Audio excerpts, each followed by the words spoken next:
fuck it.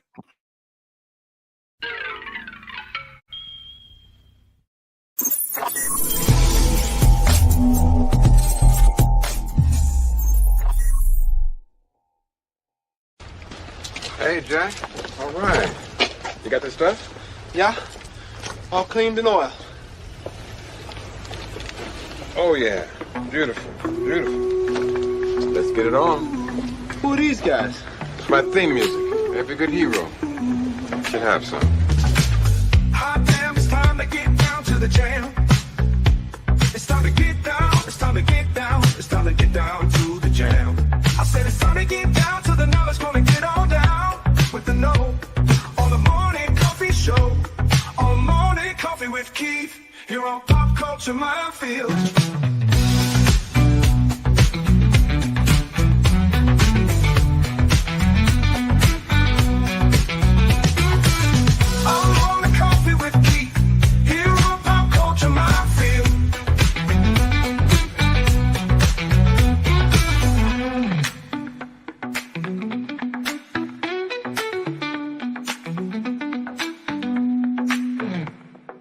Excuse me, can I get a cup of coffee? Black? Can't you see we talking? White? Good morning, everybody. Good morning, everyone. And it's it's the 13th. Thursday the 13th. Dude, this month is on warp speed. I could be sure that previous week was 1st of November. Now we're on 13th. What happened with the other 7 days? Right? Yeah, it's like that's what happened when I have a birthday. What days go missing? And again, I want to just tell everybody thank you for all the birthday wishes. I know I haven't gotten around to everybody yet because I am taking time out to wish individually everybody a thank you and to let you know how much it means to me. It was good. It was good. I spent it with my oldest and his wife and his very, very, very pregnant wife, who is getting ready to give birth in a couple of weeks to their first child. Nice. It is. Awesome. It's great. It's just great. And she looks very good. I've seen my share of pregnant women, and it's to the point where I think a lot of other women would hate her. She looks good. I mean, she looks the same, except that she's got an obvious baby bump. I don't know how she does it. It must be genetics. But she's an odd person. But yeah, my daughter-in-law is amazing, and my son, I think, is ready. He's ready. Although no, he's not. Well, I had to let him in on a little something. It looks like he's gonna be in the delivering room, holding her hand, and she's not getting the drugs. Oh God! Oh, so he's gonna need the drugs then for that hand. He's gonna need a surgeon to put that hand back together. That's what I told him. Look, I told him every guy I know that is a dad had advice, and I've told my son. I've told him, it's like, hey man, you're gonna be in for it. Just don't take what she's gonna say personally, because she's gonna say a lot of stuff. That's not her talking. Yeah, no, that's to say. There's so much going on with that. Well, you could say this to him. Instead of giving his hand, give her forearm. It's gonna her forearm. She will find his hand. Yes. Besides which, if her hand is free, and a contraction hits, she is going to find something to grab. Hey, I just told him, look, if things Oh my get God! hairy, And this says, "Hide those nuts." I told my Andy son, knows what I'm talking about. if things get a little out of control, just calmly turn to the nearest nurse and just ask her, look, can I have an old priest and a young priest? Right. So, but the real question is she not doing drugs? You know, she's not taking the epidural, right? For religious ethics No, or medical first, reasons. the first child. Okay. She wants the whole experience. Yeah, and yeah, it's just I couldn't say anything. You know, Right? it's like, I just sat there. It's like, yeah, okay. I'm not a Right. doctor. You know, See, yeah. all I know is the things I've seen and the things I've heard for those guys that actually were in the room, because I wasn't in the room. But the thing about the guys that were in the room and what was said and what was done in those particular few instances where the ladies decided that they were going to go natural until they didn't. Right. Until they didn't. Right. So, all right. Well, yeah. And my tomorrow, my stepdaughter goes in for knee surgery. So she's gonna be out for a couple of months. That's gonna be fun for her. This is a woman who works as a surgical tech, has a massive garden, and and also runs a laser cutting business. So yeah, Wow. this girl is going to be going nuts. I'm pretty sure we're gonna have like pots, potted plants, seeds ready to go, and like a billion wood cut, laser cut projects by the time we're done, because fully half of her time is now returned to her by surgery, and she's having her knee fixed. Wow. So yeah, Good luck to her. Good luck to all of you. So enough with hospitals. Right. enough. We sound like those guys that, at least we're not talking about our health. What health? There's nothing to talk about. Well, growing up, my grandfather after he retired, he used to take me with him on every morning, on the weekday mornings, to McDonald's, and he'd meet up with his friends and have coffee. And it's just like, I learned so many medical terms by the time I was 15. Sally Forth.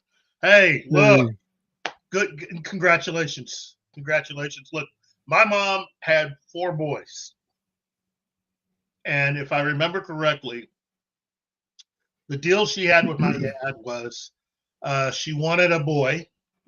She got 2 first time right out the door, and then she wanted a girl, and she got 2 more boys. So my dad didn't really do his job. She never let him forget it. But genetically is the guy who provides which is kind of funny, because in history is it's like, yeah. But Ben, you have to repeat all that you said, because we dropped lost out. your audio. Yeah. Okay. After what was the last thing you heard?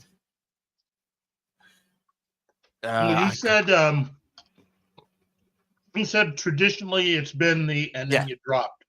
Oh, it's the guy who provides the, whether or not it's a boy or a girl. And so, which is kind of funny, because the kings used to always blame their queens for not giving them sons. Yes. Yeah. So yeah. Couldn't put the stem on the old apple. Right. Exactly. But so yeah, we're doing ensemble casts today. Now, ensemble genre cast. Okay. We have to make that distinction, right? you could do the cast of any TV show, but it has to be in a genre series, I should say. Right. And See, so, yeah, pretty much all of mine are sci-fi. yeah, science Guys. fiction, fantasy. Yeah. Guys, Gambit. And we have Scribelight, which I haven't seen in a long time. Good to see you, my friend. I must apologize. That typo is my fault. That's what happened when you get a person who's not in a first English speaking at high hours of the night. doing the title. I realize my English is bad. Yes. And I will take the hit for that. But it's got me. Bear in mind, we don't give Martin much time to come up with these things. Usually he's having to go, guys, what are we talking about tomorrow? Yeah. That's my fault. English. And my English is at best acceptable. So I apologize again for the typo. I will fix it after the show. Well, Martin, you realize we live in the Ozarks. There are people from here who don't speak English as good as you do. Scribe Lies gave us his list. Yeah. So see, and those look like, except for the last one, which I would I would have to say should rank higher. Because they gave us 12 seasons on, that covered a 2-year war. But you know what? They're all cop shows. I disagree with that. I thought that the Mass television series was a completely missed opportunity. That because they had to cater to the southern states, they had to make changes that really went off book. From the novel and from the movie. Oh God, yeah. They were so far off from the novel. Well, they had to because the southern states back then, we're talking early 1970s television. Okay. Because the movie I think was 69, the television series was 71. And so in that time they had to, this is back when the individual stations had a lot of power as far as being able to communicate what they liked and what they didn't like. And so they had to make some changes. And so a lot of what made MASH, in my opinion, was taken away from the show. Now, what you did get was a good character study. But what you left out was why MASH as a book was so good and was so important. And a lot of the characters that made it that were basically kicked out. Those characters that actually made it onto the television series were eventually kicked off the show within 3 episodes. By episode 3 of the very first season, that's the last time you see any semblance of the show being like the book or the movie. After episode 3, it becomes pretty much the show that we know, at least look-wise. Because you still had Duke on the show. You still had, I think Spear Checker only shows up maybe once or twice. Even with the first 3 episodes, he only shows up once or twice. You had the Painless Pole, played by John Schuck, which is one of the few people that actually made the crossover, along with Gary Berghoff. Right. But I thought MASH was an all right show and it won a lot of awards, but it was I didn't agree with making all those changes because in this case, I agree with the author. At the point that they did all that stuff, it was no longer what he had written. It was something completely different.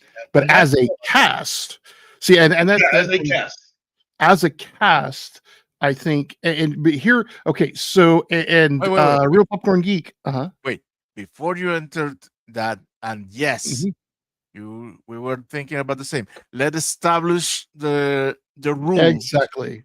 Yeah. of our selection method or your Exactly. That was selection what I method. was. Yeah. And Real Popcorn Geek. You're asking an important question here. What's your definition of ensemble cast? I think you hit a lot of it. At least what 3, 5. Yeah, 3 to 5, and 3 or more. characters. Yeah, 3 or more cast members. And how deep the relationships are between all of the cast members. Yes. Not just which is why Star Trek may not some versions of Star Trek may hit higher than others for me, and why some shows don't make the cut for me, for my personal thing. So Yeah. I look at how well do all of the characters interact with each other, how deep are their relationships with each other. Because we're looking at an ensemble cast, you're looking at a group of people that are interacting with each other, and the crux of the show is is partly the plot and partly their relationships with each other. Mhm. Which is why most rom-coms have an ensemble cast, or not most comedy series have an ensemble cast. Yes. That does not change very much. So yeah, what are your criteria on this, Keith? No, that pretty much fits it. Okay. Sometimes you can have shows that lean on 3 or maybe Mhm. even 2 characters with cast members that may not be in every episode, but they are there. Mhm. Certain TV shows that where there's an obvious lead, but Mhm. it's not really mandatory that you're going to have every other person around that person. Here's a good example. This is a good example of what I think of the just announced upcoming spin-off TV show from the recent Superman movie. They just announced that there's going to be a new show called DC Crime, and it will focus mainly on Jimmy Olsen. And it'll be looking at the criminal element within the DC universe. And I think the first episode or season will center on, I think it's the Mhm. episode, will center on Gorilla Grodd, Okay. which I think is kind of a neat idea. But Yeah. they're going to have all the other actors, though, with the Mhm. exception of your 2 leads. Mhm. All the other characters will be seen on the show. But since it's following Jimmy Olsen, since it's being modeled Mhm. around him, and he's Mhm. obviously not going to be sitting in Behind a desk, the right? Daily Planet, behind the desk. I Right. think what it is just you're going to have Perry White, Cat Grant, Mhm. Steve Lombard, and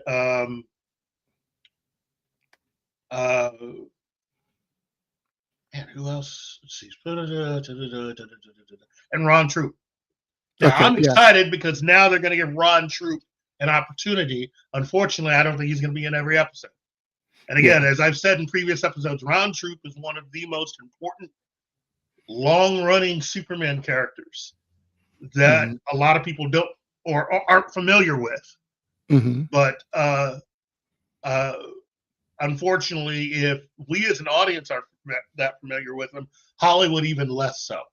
Right, because So, you're not going to have a lot of people who are actually fans of the show, or the comic book, showing and then up. you get people like the producers behind Supergirl that go, hey, we're going to need to have a character that's actually a part of the Superman lore on Supergirl. Who can we get? Oh, and can we make them black? Can we have a character of color? Oh, aren't many? Okay, how about this? Let's just have Jimmy Olsen make him black.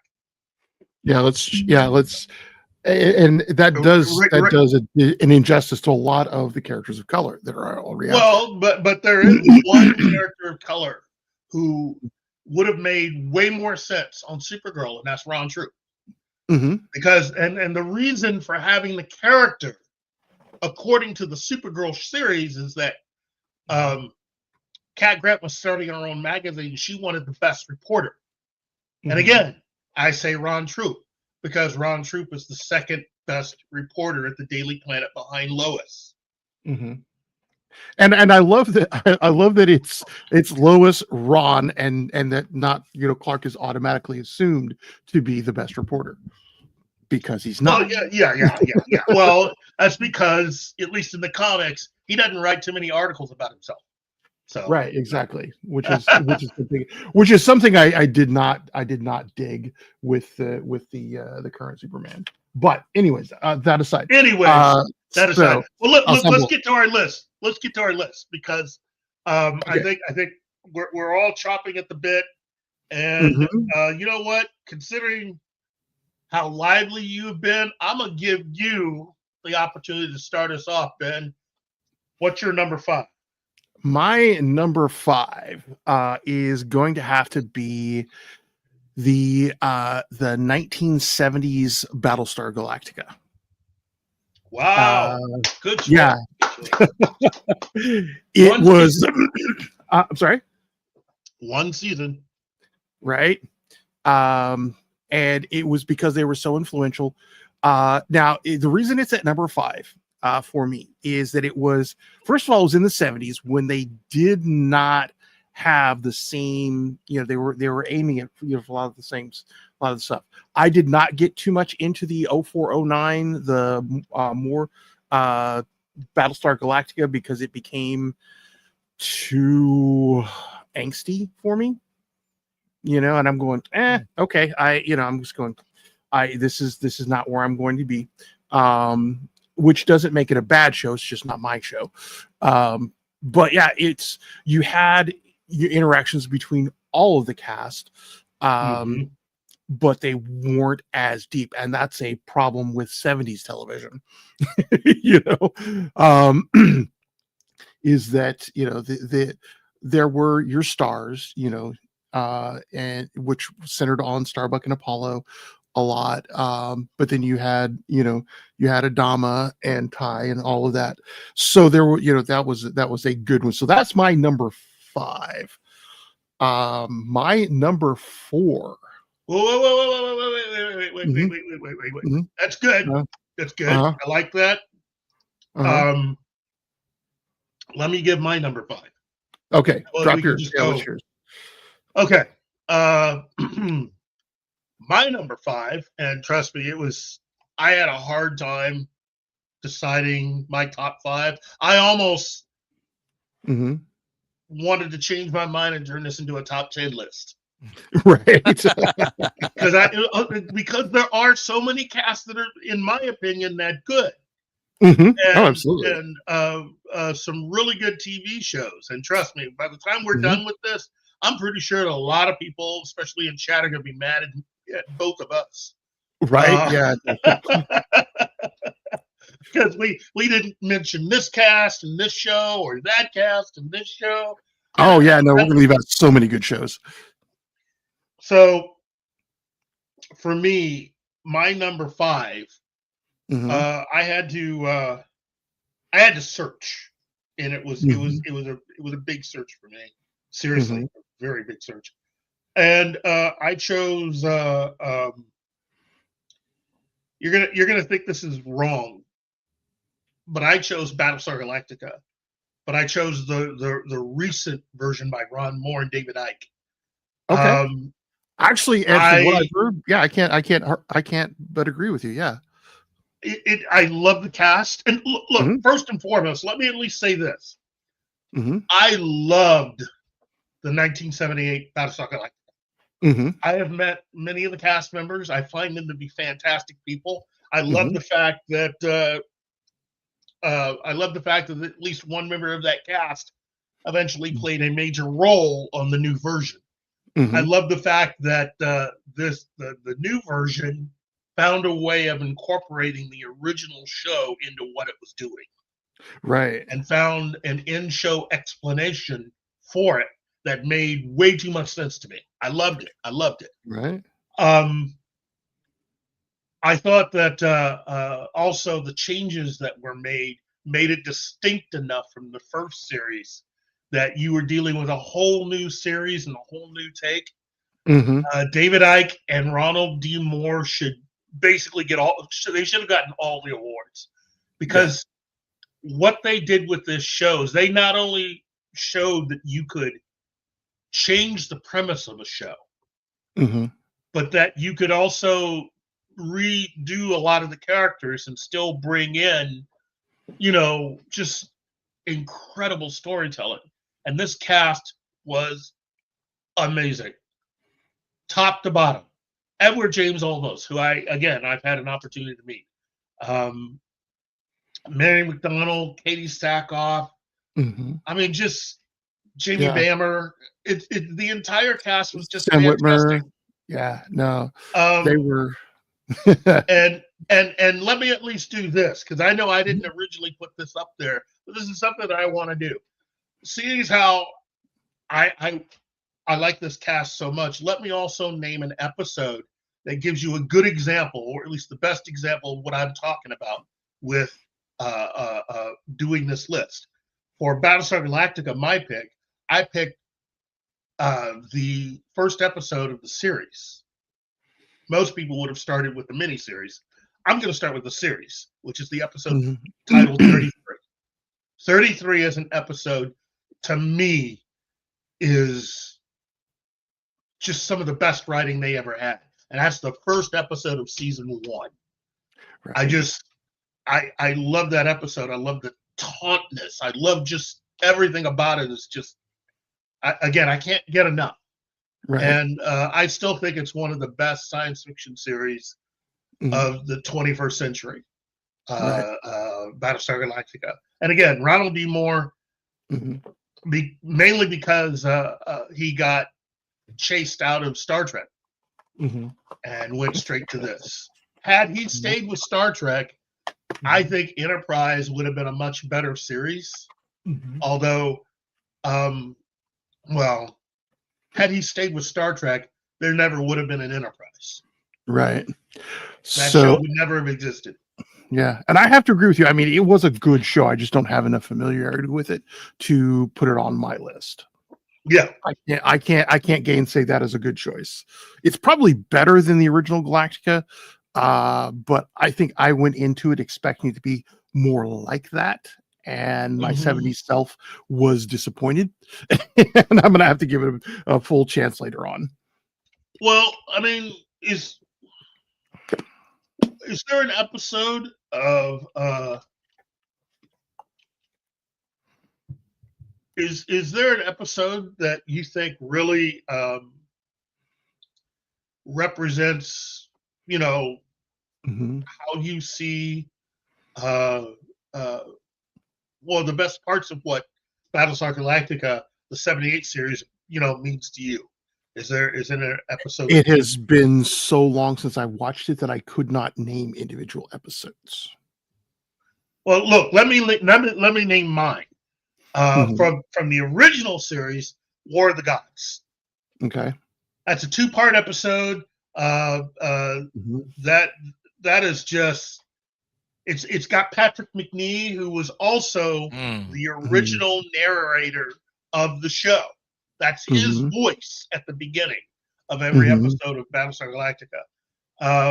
For me, Patrick McNee will always be, of the Avengers television series, but to see him on this was fantastic. And War of the Gods parts 1 and 2 are just fantastic. And it's a great example of the cast really getting it on there. Right. Yeah, hitting on all cylinders, in my opinion. So right. There you go. I didn't mean to take over like that. No. Actually, no. This is your part. So yeah. So I definitely get that. And like I said, I should probably give it. That's why I won't neg on it. Because I have not watched enough of it. I have to say it was tight writing. It was just not what I was looking for when I came in looking at it. So yeah. What about you, Martin? You have your top 5 list? Because I know we were talking about some of ours. No. Well, I don't think Martin has a list. I think he's just gonna experience our lists. Okay. Yeah, and praise or shoot at it. Right. Maybe both at the same time. Right. Which is the reason that I cannot have this. I don't have that kind of. I mean, I understand what when kids said that he wanted to expand his list. Yes, I have that problem to the point to the say no, there's no list. Because when I'm making, for example, I would say number one, in my case, Babylon 5. Number two, Deep Space Nine. Number three, Battlestar Galactica, the new one. I love the first one. Even I like two episodes of the Galactica 80. Right. So, but then I remember that there are the first three seasons of the Expanse. Then I remember that northern exposure exists. And I said, no, you know what? No, I can't go into this. I can't choose between my children. No. No, yeah, I hear that. So my number 4 has to be the original Star Trek series cast. Simply because they were doing things that no one up to that point had ever done. And it was, first of all, you have a cast, that's multinational, multiracial. You've got an alien on the cast, which was for that time, so weird. And you had people from different nations, you had men and women on the bridge, and so on. And I'm trying to remember the name of the episode. It's the one basically where it's one where Sulu got to show off how ripped he was and that he was good with yes, the sword. when they got inebriated by a virus. Well, and they were trying to have them basically fight each other forever. No, but in that Sulu didn't rip off his shirt. No, that's two different. That's two different episodes, dude. It's the inebriate. Yeah, no, he was running about the corridors of the Enterprise without his shirt and a rapier. Yes, exactly. Trying to duel but everyone. I think also the one that just completely exemplifies it is the first Mirror Universe episode, Mirror Mirror, because we get to see. First of all, we get to see all of these characters flex by playing a darker version of themselves.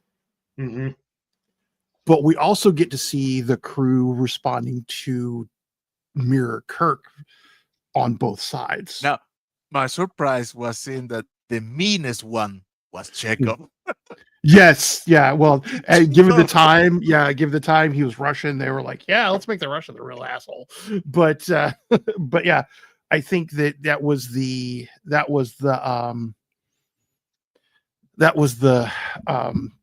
one that showed us the most. Mirror, I think, was the one that showed us the most of those characters because you got to see them contrasted.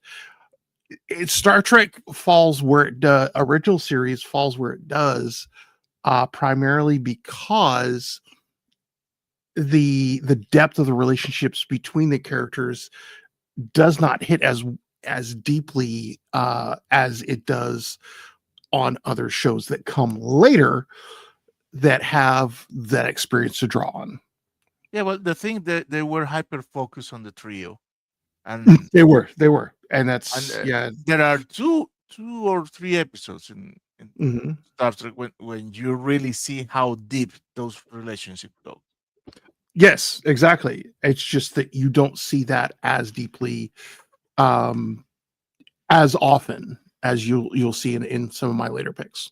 And to be honest, you shouldn't, because as Spock said, Kirk has to be no matter how he feels about them, he has to try to keep himself detached.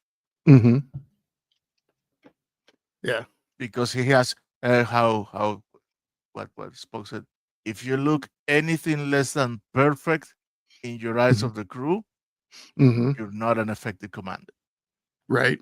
Yeah. And that's If the you're reason. That's the biggest difference between Star Trek and whatever they're calling this stuff that Alex Kurtzman's doing. right. Because you're with Star Trek, both Mhm. the Star Trek series, Next Generation, DS9, Voyager, and Enterprise, even you're getting Mhm. lessons in command and authority, lessons in leadership. You can draw on any of those episodes from any one of those shows Mhm. and find excellent examples of how to lead, how to be an effective leader, and how to conduct oneself versus Kurtzman track, where it just seems like it's like being in a daycare. Mhm. It literally is like being in a daycare and dealing with toddlers. That's what all those characters are like. They're toddlers, and they have no self-respect. They have no self-control.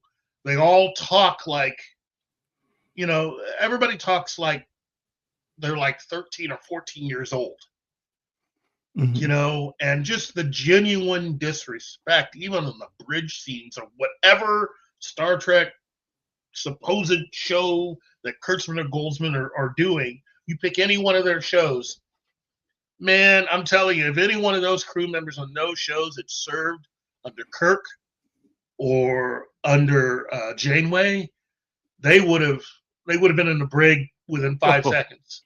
Right. So what's your Because number? Mhm. what's my number? Yeah. Okay, my number 4. After much consideration, Mhm. I had a great argument with myself as to what I was going to put higher. But my Yeah. number, I kept switching it. Right. No, I had the same problem. I hear you. I feel you. My number 4 is Joss Whedon's Firefly. I thought that was Okay. just a fantastic cast, and to this Okay. day, I mean, Mhm. you're talking a few years away from each other. Mhm. The show gets canceled. Everybody spends a few years away from each other, and then they come back and make a movie, and it's still there. Yeah, it's like Chemistry, nothing everything. happened. Yeah. It's like no time has passed. That's fantastic. Oh yeah. No, it's I don't know if I could pick one episode from the series, because I enjoyed every. Yeah, I enjoyed every episode of Firefly. so there are 2 for me with Firefly. And I'll go into it when Firefly shows up higher on my list. Yeah. But Well, no, you don't have. Yeah. You don't have to burn your episode. Right. Uh, if I had to pick one, Mhm. Uh-huh. geez, if I had to pick Yeah, one, it's hard to. it is because I enjoy every episode. Right. That's for me. That's what makes it so. Mhm. Okay. Oh, please. Every time I'm about to say something, and then Another one comes up. Yeah. Yeah, it's no. just like, That is why why did I I do don't do lists. what do you So- say? As an example, not the example, but as an example, what do you got? You know what? Name. Mhm. If I had to pick one episode that I could just Mhm. tell someone, hey, watch this, Jamestown. Jamestown is a good one. Jamestown is a very Yeah. good example. The man they call Jane. Right. That's just a great episode. It's Right. it's episode 7, and Yeah. it is just really good. Between that one and Mhm. I'd say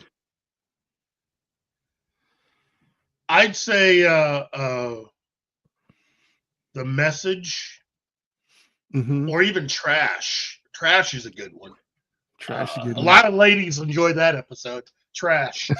Uh, Any episode that starts out with Nathan, Philly, Yeah. and buck ass Yeah. naked. Butt naked. And you know, and thing is you could tell Nathan Philly was enjoying the hell out of that scene. Yeah. So Yeah. well, and that's what, Yeah. And the funny thing is that your number 4, my number 3 is a continuation of your number 4. It is Firefly. My number 3 is Firefly because it starts to hit the depth of relationships between all of the characters. And because every member of the cast, you have some depth to their relationship. There is, even River has a relationship with most of the rest of the crew kind of hold her at a distance. But then you have the impeccable Ron Glass trying to interact with her. I'm trying to remember if it's which episode it is that has where the hair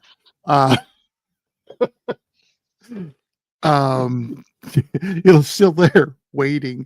But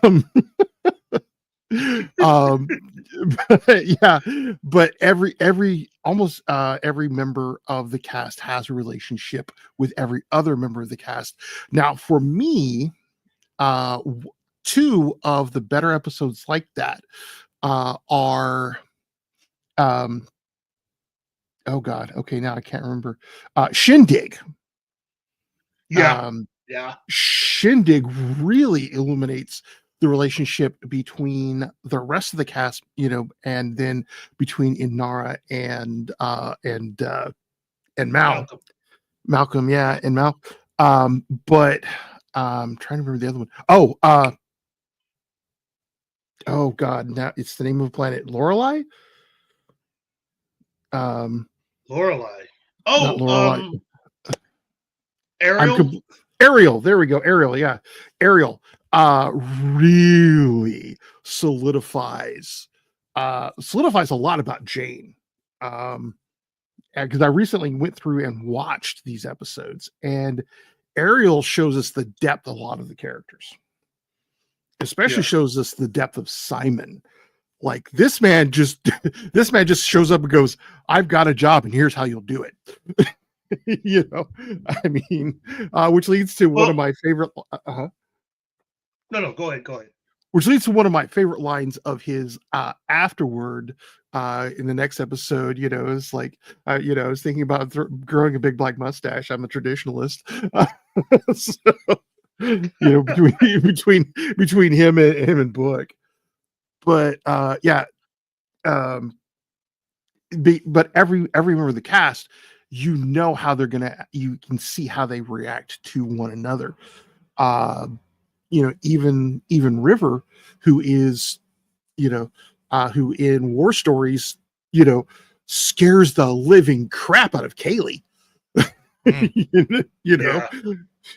No Power in the Verse takes on a completely different tone by the time it's done. So yeah, that's my number 3. Solid number 3 on that one. Speaking of that, and making a segue to oh my god, Serenity. Yeah. This is gonna sound sacrilegious, but I felt more the death of Booker than of the Wash. Yeah. I mean, okay, the death of Wash was it was pointless. The thing that hurts about that specific that it was so unnecessary.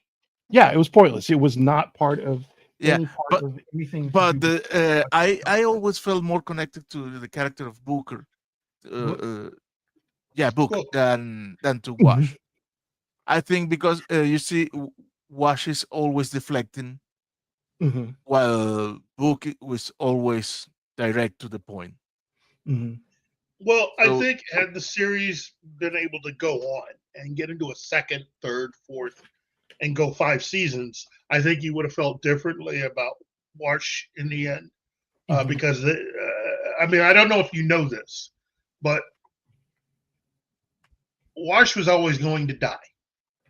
Okay, that's one of those things that you learn from Joss and Tim Miner, who is the co-creator of the show and showrunner, and Alec Tudyk himself. Wash was always going to die, and so the movie really was not an amalgamation, but it was a truncation of everything that they were going to try to do for the other 4 seasons that they didn't get a chance to do. The movie was basically a distillation of all that stuff. So Wash dying was going to be the beginning, I think, of season 5. That was, if they had made it to season 5, that's exactly what would have happened. Right? See, and I don't get the why. It's either season 3 or season 5. It's one of the two. Right. They were planning on killing him. So, why? What was the? I mean, they were building up the story, and they were building up to that point.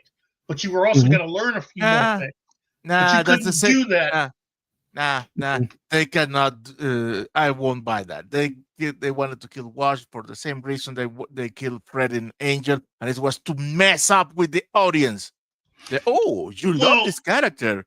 Die. Anyone can die. Yeah. Well, I think with that, I think the reasoning was that the actress was looking to do something new. They had reached a point with Fred, and she had reached a point with Fred where she just felt. No, because she continued acting as Celeria. The actress No, was there. You're misinterpreting what I'm saying. She wasn't trying to leave. What it was is she was just feeling this character's going nowhere. There's got to be a way that I can contribute and do blah, blah, blah, blah, blah. And so the idea was to kill her, but kill the character, but keep the actress. Right. And they found a way of doing it. And trust me, that episode where Fred goes, that one cut deep. I mean, even I got very emotional. Yeah, because dude, that was a low blow. So you can say, Fred died, but her spirit goes to heaven and blah blah. But no, her spirit got erased from existence. Her soul. There is not even a soul. Completely decimated. Yes. What the fuck, man? Right. And again, it doesn't. Joss Whedon and his writing team do not get enough credit for how much of a world they built with both the original Buffy series and with Angel. Because by the time both shows go off the air, you have a lot of rich stuff. You have a deep so much stuff. Oh God, there's so much there. You know, the tunnel into the earth. That is a neat concept.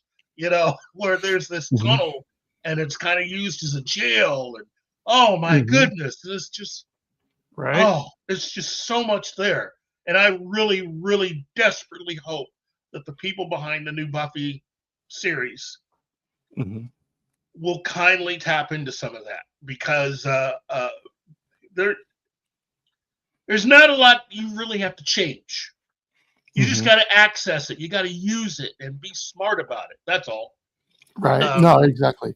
One thing, I can't fault Buffy and Angel for not having such deep and well thought out lore. Yeah. So what's your number 3, Keith? Oh, geez, this was a hard battle, my man. Yeah, I hear you. I hear you. And the higher it gets, the harder it gets. Yeah, right? It was tough. Number 4 and number 3 just kept hitting. And I know when I say what my number 3 is, a lot of you are going to go, really? That's like, yes.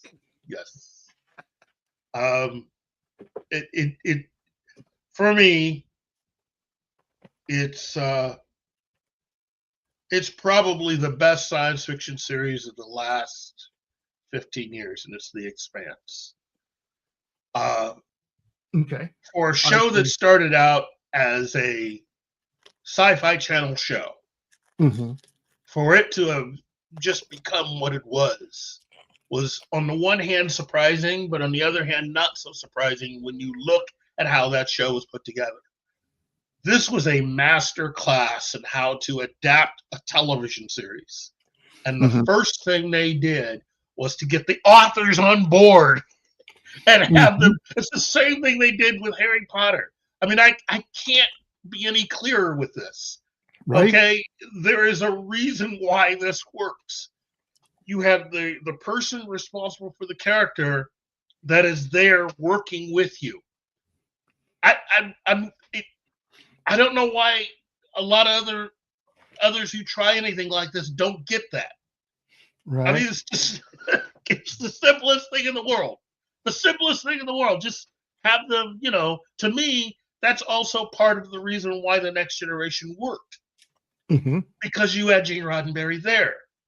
I mean, look, anybody that watched the documentary about how this actually came together for The Next Generation, Chaos on the Bridge, you realize that was the threat that they used against Roddenberry to get him involved with the show. You either work with us or else, look, we're going to make the show with or without you. That's basically what they said. And so would you rather be working with us on the show rather than watching a show that we're just going to start doing whatever we want? And so Roddenberry was able to basically create something and press it forward, and it works. Was he the end all be all? No. But it worked because he was there, because he put it all together, because I think if anyone else, look, the person who was actually Paramount's main guy, Rick Berman, wasn't a science fiction guy. That's part of the secret. And unlike a lot of people nowadays in Hollywood who think, well, that's just my free get out of jail card where I can do anything I want. What he did was he went backwards and just retreated into Roddenberry. He created the rule about sticking to what Roddenberry liked and kept it within those bounds, within that area, and wouldn't let people go outside of that. And that is part of the reason why The Next Generation is what it is. I know a lot of people don't want to hear that, but it works because of that. But to get back to The Expanse, there are books, and this is just a really good adaptation. And surprise, surprise, one of the people, responsible for this show was someone who had a lot of experience working on Star Trek. Right. Well, and the thing with and you're right. I mean, with as far as The Expanse being a master class on how, because they don't get their signature ship, the Rocinante, until 4 episodes in. Yeah. Well, you're following the book. That's the other thing. It cannot be overstated that if you are adapting something, that hey, here's an original idea. Go ahead and adapt the story. Yeah, adapt the story as it appears in the book. Dude, do I have something to tell about that and the new Frankenstein? It is just. I think that that is both the thing that makes the show unique, and I think the thing that kind of at least allowed Amazon to kill it. Or to stop production, not to kill it. Because by the time they get to the end, or what they called the end of the show, they had reached the end of all the stories. And in my opinion, the same idea they have with James Bond and what Amazon wants to do is what they should have done with The Expanse. They should have allowed us to continue seeing these characters, because if there is such a dramatic jump in time between where we know all these characters that we love versus what is coming and the new characters we're going to have to be introduced to, why not just do something original and start filling in? You don't have to fill in the entire gap of time, but I think a lot of people would really like to see what happened to the Rocinante and its crew. Yeah. I mean, there's such a huge jump in time. You could at least do one more, a movie, something. Give us something. Right. Well, and the thing is that with, as an ensemble piece, that I loved about what I could see of The Expanse, because I think I watched most of season 1, is that your ensemble doesn't come together until deep in the season, but when they do, geez, oh Pete, I mean, with the crew of the Rocinante, Holden, first of all, Stephen Strait is one of my favorite actors. I loved him since he was in Sky High, he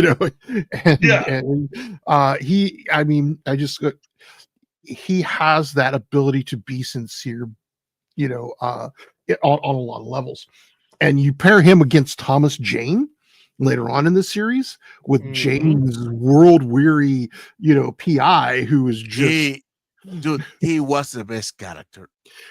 Miller was just, he was just amazing as a character. And that clash between him and then Naomi, there is a relationship between a lot of the characters. So I have to agree, if I had more experience with The Expanse, it would probably have hit my list. See, we're at number 3. Well, this is the most diverse cast. It really is.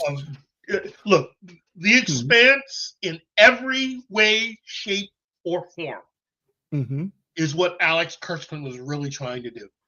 Oh, absolutely. With what he ended up doing with Star Trek. Right, and failing. They did it first. Yeah, failing, because he fails spectacularly. He can't get it right. Why? Because he's not that good. Right. Alex Kurtzman's just not that good.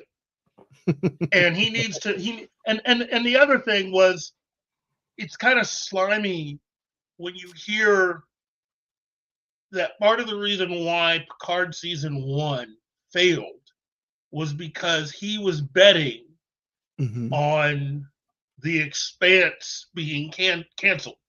Oh, so not only is he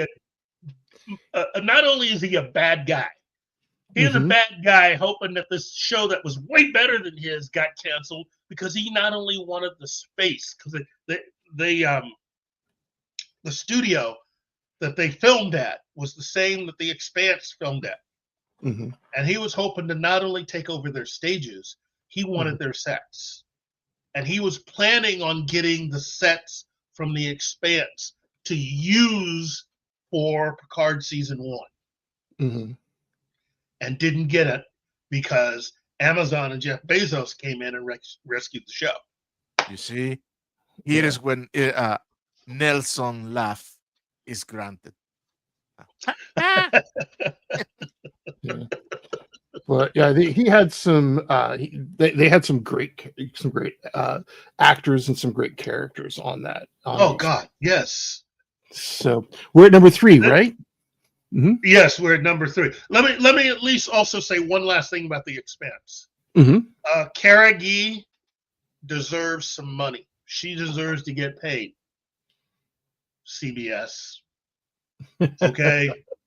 I'm serious. When it comes to a certain character or one or two characters that you see on Strange New Worlds, that's all based on her. Her character of Drummer influenced a lot of the female characters in the new Trek stuff. Yeah, but Drummer was well done. Oh, Drummer was well done, but but as an actress, no. She deserves to get paid because you were just trying to do your own version.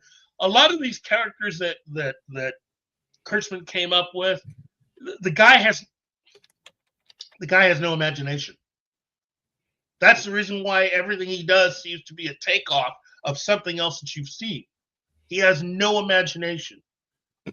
Robert Orci seems to be, in my opinion, the more imaginative of the two. And the moment they broke up, he lost the ability to be imaginative. Okay? What? I mean, remember, he was supposed to be the guy that Universal hired to run their MonsterVerse. And he wrote and directed The Mummy starring Tom Cruise. Now, the story goes that as far as he's concerned, that entire film was a disaster because of Tom Cruise. Even though they had already done like 2 movies with him before, and both those movies hit. Well, what's the big difference between working with him before and working with him on The Mummy? Oh, I'll tell you. One, he was still working with his writing partner. 2, he had JJ. And 3, JJ and Tom, like working together, were working in conjunction to make those movies work. Oh, wait a minute. There's a name missing as far as the people that were responsible for making those films work. Oh, wait a minute. Yes, I know. No, it's Kurtzman. Kurtzman, all he did was just write script. That's it. And even then, I don't even think he did that much. He's not much of a fan of anything. Seriously. The guy is almost like a complete blank slate. He's like mayonnaise, man. And he's someone that the corporate people love. They love this guy. In the front offices of many studios, businesses, they love this guy. But to the actual people who work on set and do stuff, he's not very popular for a reason. Right. So there we go. That was number 3. We're ready for number 2. So what you got? So my number 2, it's a dead heat on that one, but I think it has to go to Deep Space Nine as an ensemble cast. DS9 as an ensemble cast, everybody interacts with everybody. There is always, and you have, the thing is that one of the most underrated sets, or one of the, not sets, but locations, is Quarks. It's fucking Quarks bar.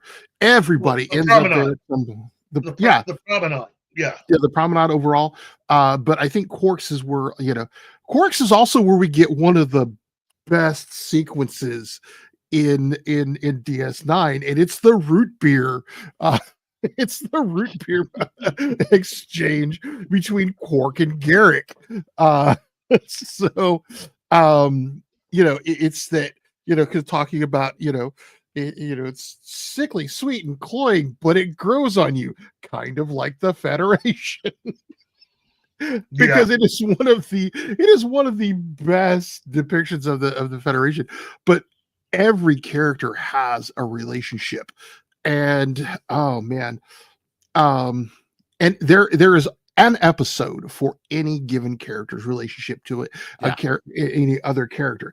You can't just look at one episode and say this is the one, because that's what's so complex about DS9, is that but you are right. Deep Space Nine has Avery freaking Brooks. Also has Renee Auberjonois and Armin Shimmerman. Oh my god, great actor. It has, and Nana Visitor, just, I have never seen her do anything as well as she has done Keira Reese. But yeah, it's just so much, so much depth to it, as like the relationship between Cisco and Garrick solidifies By the Pale Moonlight, which is one of the best episodes of Star Trek, period. Because it explores what is a captain going to do, to get the job done, to accomplish the mission, and how does he live with himself. And oh man, it's just overall such a good series. Well, and it's the redheaded. It was treated as the redheaded stepchild of Star Trek at that time.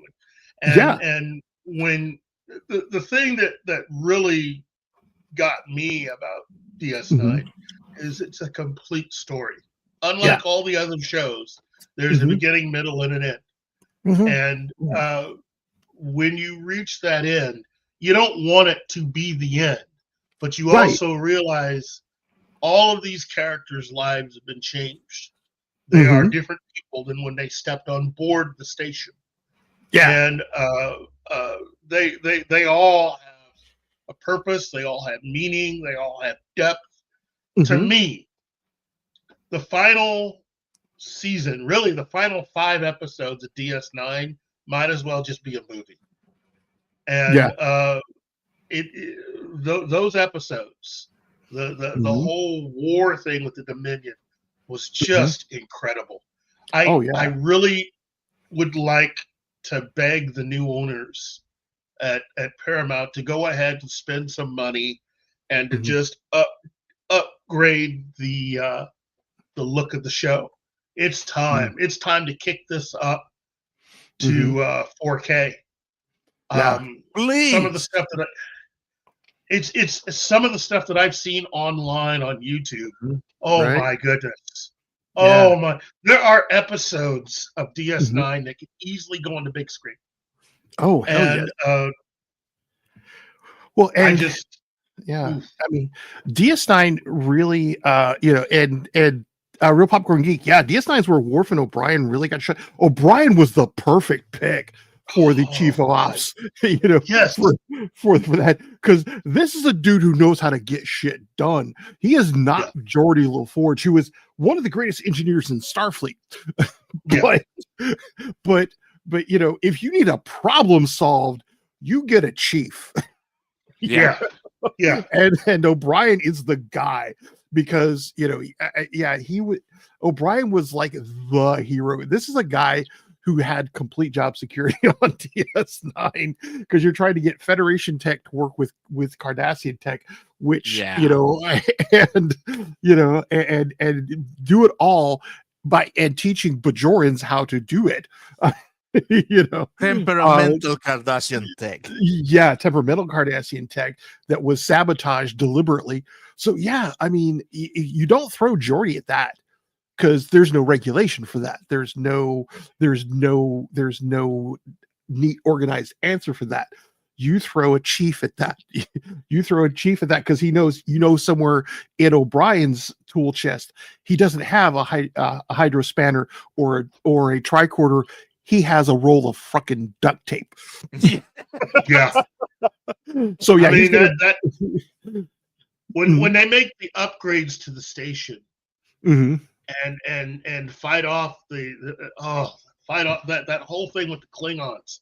Oh my God. I mean, because normally a space station, when you watch Federation space stations, the station's gonna fall. You throw up against Deep Space Nine, and it's the Klingons are going, damn. The Klingons are going, this might not have been the best of ideas. Today is a good day to die. So what was what episode would you say is the best example of all of that? Oh God. I got one. Far away, because when they have to help Big Fontaine because the mobster programs in the holodeck, right? Slamming him, and everybody has to work, even Cisco, who didn't want to. Right? Yeah, who did not want to be unknown. I think that would be actually Take Me Out to the Holodeck, or the one where they're playing against the Vulcans. Baseball. Yeah. Oh, Yes. Because- Yes. because you're seeing some of them dealing with a concept, a sport they're not familiar with, and Cisco was having to teach them, some of them, to play baseball, and just it was. I think that was one of the best because you get to see them all interacting with each other at the same time. See, that's the beauty at in DS9 is you don't have to point to just one episode that shows them all interacting together. You have so many to choose from where they interact individually with each other. Yeah. Yeah. It is wow. It is just that show was just, to me, if it didn't even have Star Trek in the title, it would still be one of the best science fiction series. Right. And Deep Space Nine tied with Babylon 5 for second for me. Yeah. Wow. Yeah. That was the one I was trying to think of, because Babylon 5 also, you had a great ensemble cast that all interacted together on different levels. It's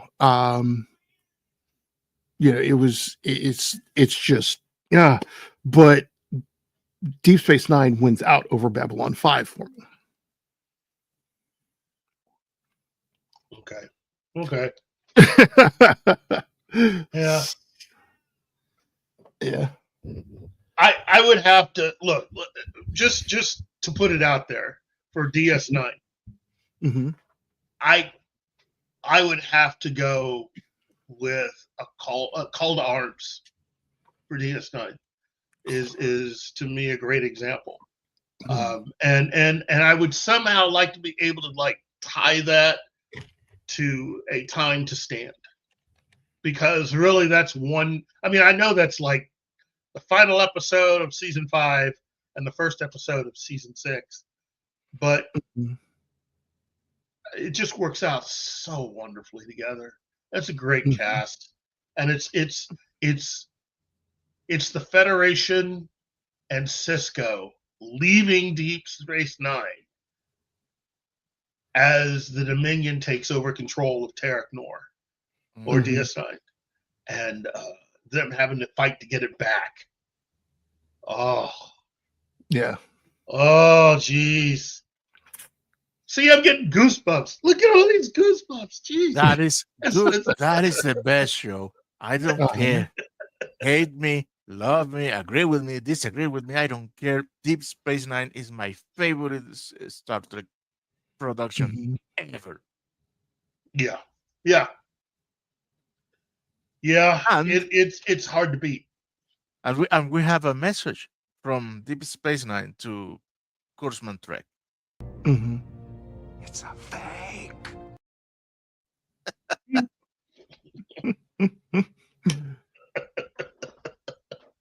That's true. That is so true. Okay, number 2 for me. Yes. Well, I think you got to look at my list. So I think you know what's coming. It's Babylon 5.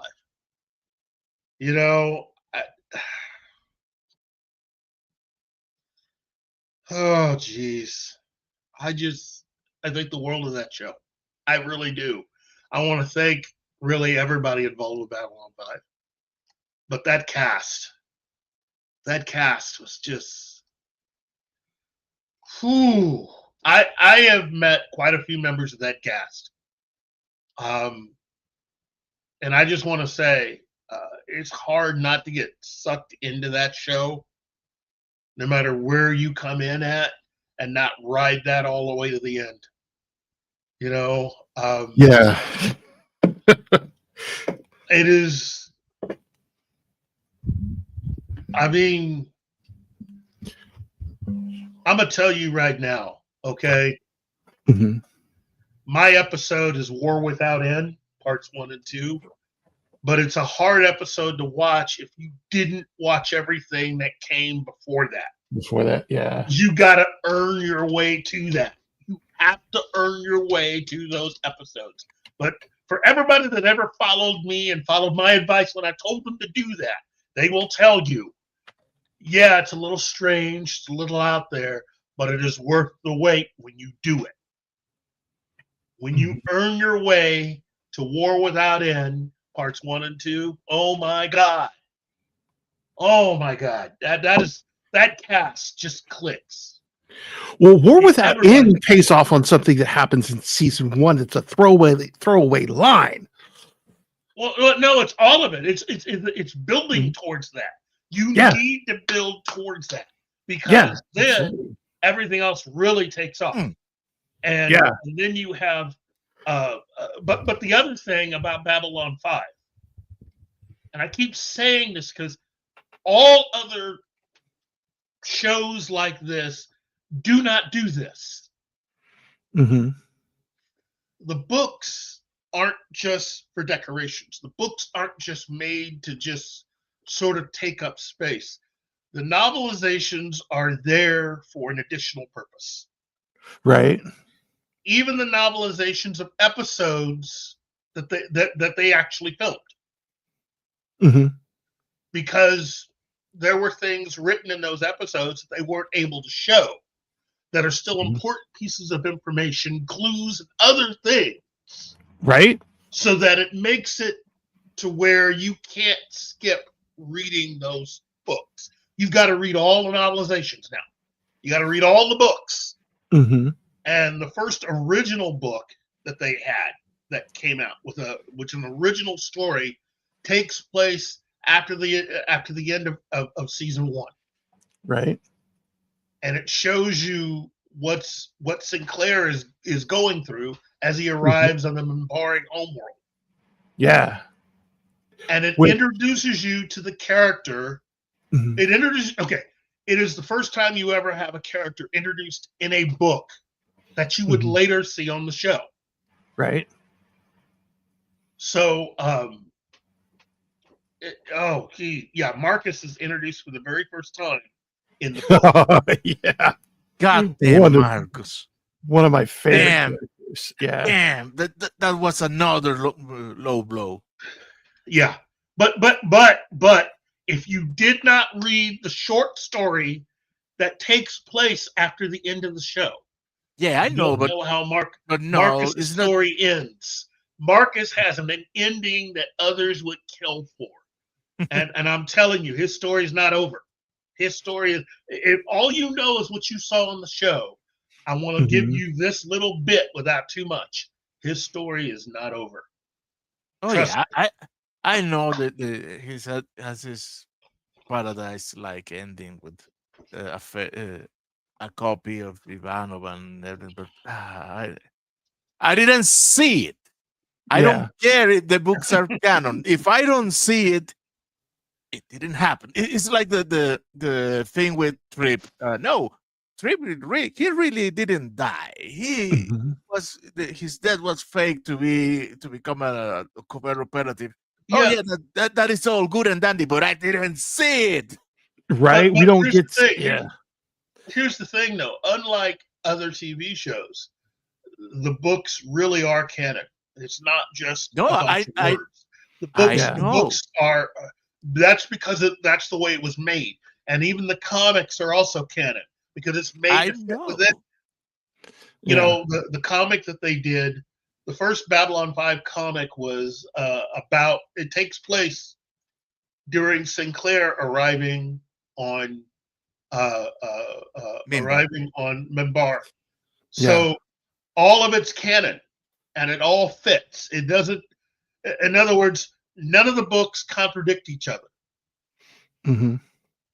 Well, that's because of the way Straczynski wrote and managed Babylon 5. If there were continuity issues, I never caught them. I never there got aren't. it either. That's because everything was done to push the narrative forward and to also keep people interested in the mystery. He wanted to keep you involved in the story. It wasn't made to distract you from anything. You know, when you write a lot of books, whether it's Star Wars, or Star Trek, or any other series, a lot of that stuff's just being done to generate money. It's not being done with an eye towards the story that you were telling. Versus Right. Babylon 5, where everything was an eye towards the story you were telling. And even if it's a story that takes place after the events of the series, it is Right. meant as if the show were still going on. Here are a few things you didn't know. Right. And so they're Exactly. revealing things that even you have to go back and go, wait a minute, I never noticed that before. So now you're having to go back to the show, or Yeah. you're going back to a previous book, and you're looking at stuff, and now you're looking at it in a whole new way. And let me just say, all of the books, they have a trilogy of books that came out post Babylon 5. And there's 3 different trilogies. And I want to say, for those of you who thought that a certain character with gloves didn't get his comeuppance, he gets his. He gets his. And it's just, when it happens, and who's there, and who is there when it happens. I'm telling you, Babylon 5 just killed it, and they kill it in every single way. But again, it's also a great cast. It's a cast that was it was huge. It's one of the largest casts ever for any television series of its type. Because it's just the number of main speaking roles, not counting the number of secondary roles and stuff, or even just characters who just sort of float through. Right. You know, that is a large cast, and I'm sorry that Warner Brothers couldn't figure out a way of making a reboot work with J. Michael Straczynski. Now they're going to try to do it without him. No, please, no. Luck. And that's They're doing gonna it. be That's gonna end badly. That only works on his hands. right. I know. I mean, to me, it sounded like he had a good idea for a reboot, and they rejected it. And it's unfortunate, because I would have liked to have seen what they could have done. You know, Right. what changes he would have made. You can see the reboot in the animated movie. That is the beginning of that reboot, and it was okay. Right. Well, and the thing is that World Without End, just talking about that one episode, it's a 2-parter. You could not tell that story in one, but Babylon 5, Veer's speech to the one shadow agent about Mr. where he was Morden. Mr. Morden, about I'm gonna wave just like this. And then he does. I'm just like going, oh my god. But Babylon 5 I have to agree, Babylon 5, like I said, it was a toss-up for me, because Babylon 5 is also one of the most quotable shows in existence to me. I mean, and like, you have characters like Ivanova, who is self-deprecating, but her speech, who am I? That one. Everybody talks about that line, and the line of her that I like the most is, "I am Russian. We understand these things. We understand these. I am God. Sorry about that whole God thing."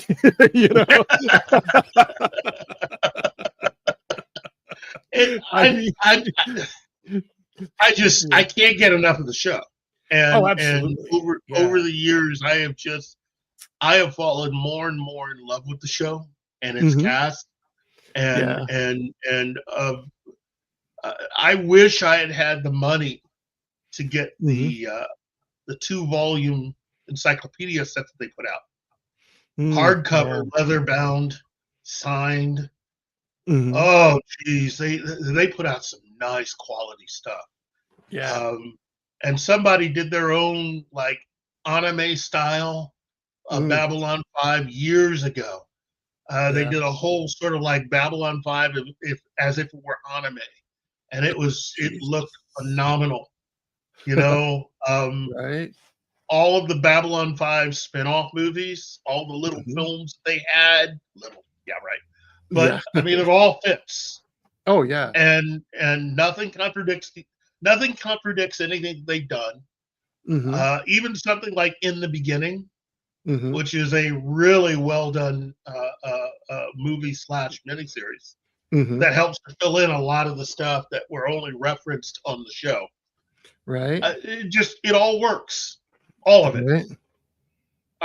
I would love to see somebody make a video game version of Third Space Hmm. where Well, you're there on is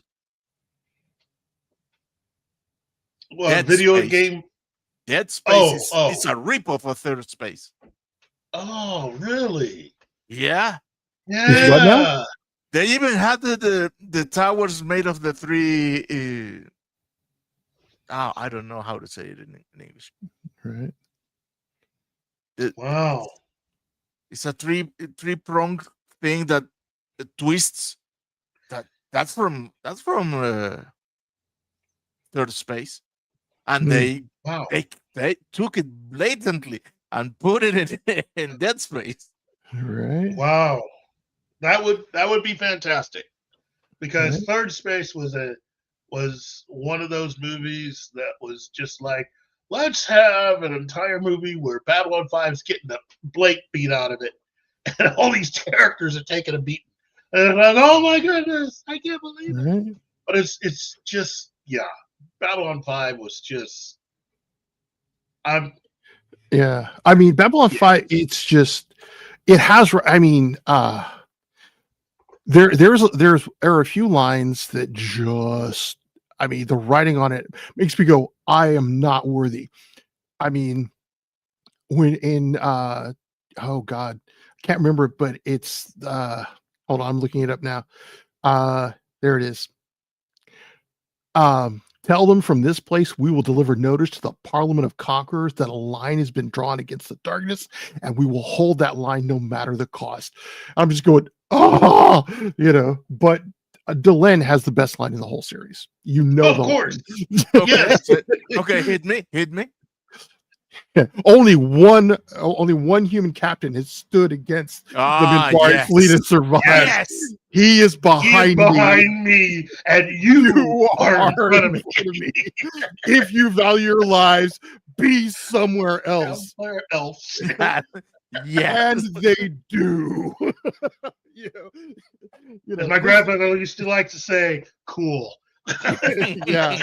No, I mean, it's just like, okay, you know, and Earth should just turn and leave. And you see, you could say that Doctor Who stole that line after when the Doctor stopped an invasion just by relating his accomplishment and ending it with "I am the Doctor," and the aliens go. Okay, Yeah, so so- yeah, that goes to the Pandorica when it's like, every black day I ever delivered you, and do the smart thing, let someone else try first. I mean, Well, yeah, that's again, it shows why J. Michael Straczynski should be the one to become the new showrunner of Doctor Who. If Babylon, look, if the BBC are smart, and they're probably not, they should just go ahead, make J. Michael Straczynski the new showrunner, and let him do whatever the blank he wants. Well, Because- you know their policy that nobody that is British can run or can be a writer, a showrunner, or a doctor. Yeah. Well- you know, and I can't gainsay that, because Doctor Who is like a British, you know, cultural thing now. You know, it is part of British culture, but it's ours too. But anyways. So yeah, actually, Keith, so I'm glad you pulled Babylon 5. Let us go that deep into it, because it, you know, it owned a spot on my list too. I couldn't do something like this without Yeah. referencing that entire cast, and it's a large cast. Oh God, yes. I mean, I enjoyed every single person in that cast, right. and I've yet to catch up to Bruce Boxleitner, but I think I've managed to meet quite a few of the other cast members, all incredibly nice people. Yeah.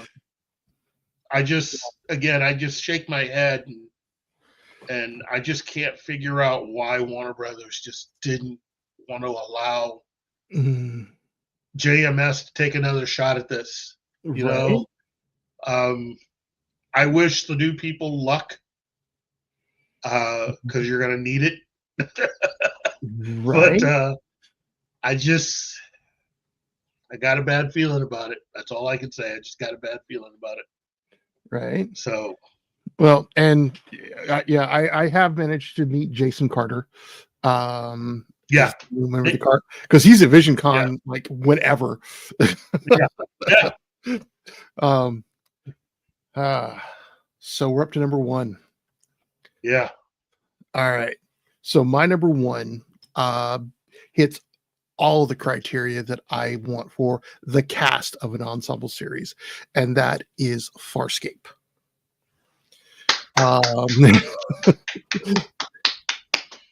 Which is hilarious given that at least 2 of the members of the cast are Muppets. So, Ariel, you will be happy. There are Right? Muppets in this list. Yeah, exactly. I saw somebody who said there was Muppets on it. But yeah, Farscape. Oh, Farscape, the whole thing is it inverts so many tropes in such a delicious way. But every member of the cast interacts in different ways with every other member of the cast on, on their own levels. Everyone has a relationship with everyone else. You do not see that depth of integration almost anywhere else except for my other top 2, or either top 3, in that, because this cast is so tightly done. You have Crichton, who is the core of all of this, and his relationship with every other member of the cast is the highlight of this whole thing. But then you get Claudia Black, you have yes. Yeah. And when those 2 transitioned over to Stargate, in completely separate roles that were not romantically linked, it was just beautiful. But yeah, Claudia Black's Aaron Sun, who has to at one point become a scientist, who has to step out of her comfort zone, and just everything about it. Even the villains end up developing a relationship with some of the, a different type of relationship, because half the time the villains end up on the ship with them, on their side, and Crichton's relationship with Scorpius in his head, and you have we have a Gary. Good morning, Gary. No. We have Gert. The mighty Gert. So that's linked to one of our member of the chat that misspelled my name, and then I'm like, I like that name. I will take it now. Right. It's mine. You should call me Gert. Call me Gert. I just wanted to pop in and say hi to you guys. You're talking about a show that I really loved. I introduced to Zoe, and she really got into it. And I know Claudia Black's beautiful, but God damn it, Gigi Edgley is like. Oh God. So Gigi Edgley, yeah. And it's not just her looks, because a lot of his makeup, it's the way she moves as Chiara. Oh, she moves like a fucking animal that needs fucking. And it was just like she moves like she has no bones. And, my God. I mean, she is the way that she plays Chiani, the whole body language and everything is just fascinating. You know, like she is a little nuts, you know. Absolutely. She know. she makes you happy to be a man. She Go ahead, And by the way, Yeah. you cannot talk about the beauties from that show without also mentioning Virginia Hay. 'Cause, Oh God, yeah. that woman made Bald look beautiful. she's so tall. And Yeah. I met her. oh my, I met her. God. is she as She tall in is- person? Yeah, and Yeah. very. She is very. She likes Say having it. the fans a lot. Are you trying to find a She's- diplomatic way of saying fuckalicious? Whoa. Well, she's also a former Bond girl, Yeah, yeah. and so that came through when I met her. It's like, oh my god.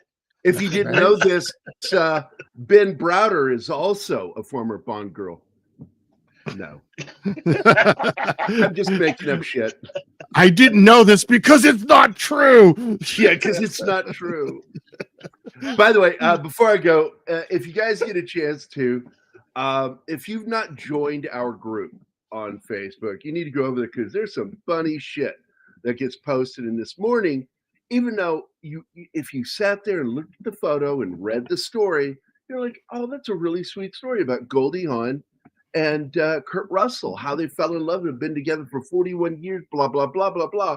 But the photo that goes with this wonderful, beautiful little story is of Kurt Russell, Stacy Milligan, and their son, Wyatt Russell. Oh, jeez. Mm. And I'm like, what the fuck is this? Is why you can't let AI write articles and choose photos without editorial oversight. Yep. Right? That's why we'll always have a job. Yeah, prime example. So, anyway, I just want to pop in and say hi to you guys. It's good seeing you, dude. Good It's seeing good not It's seeing okay. you guys.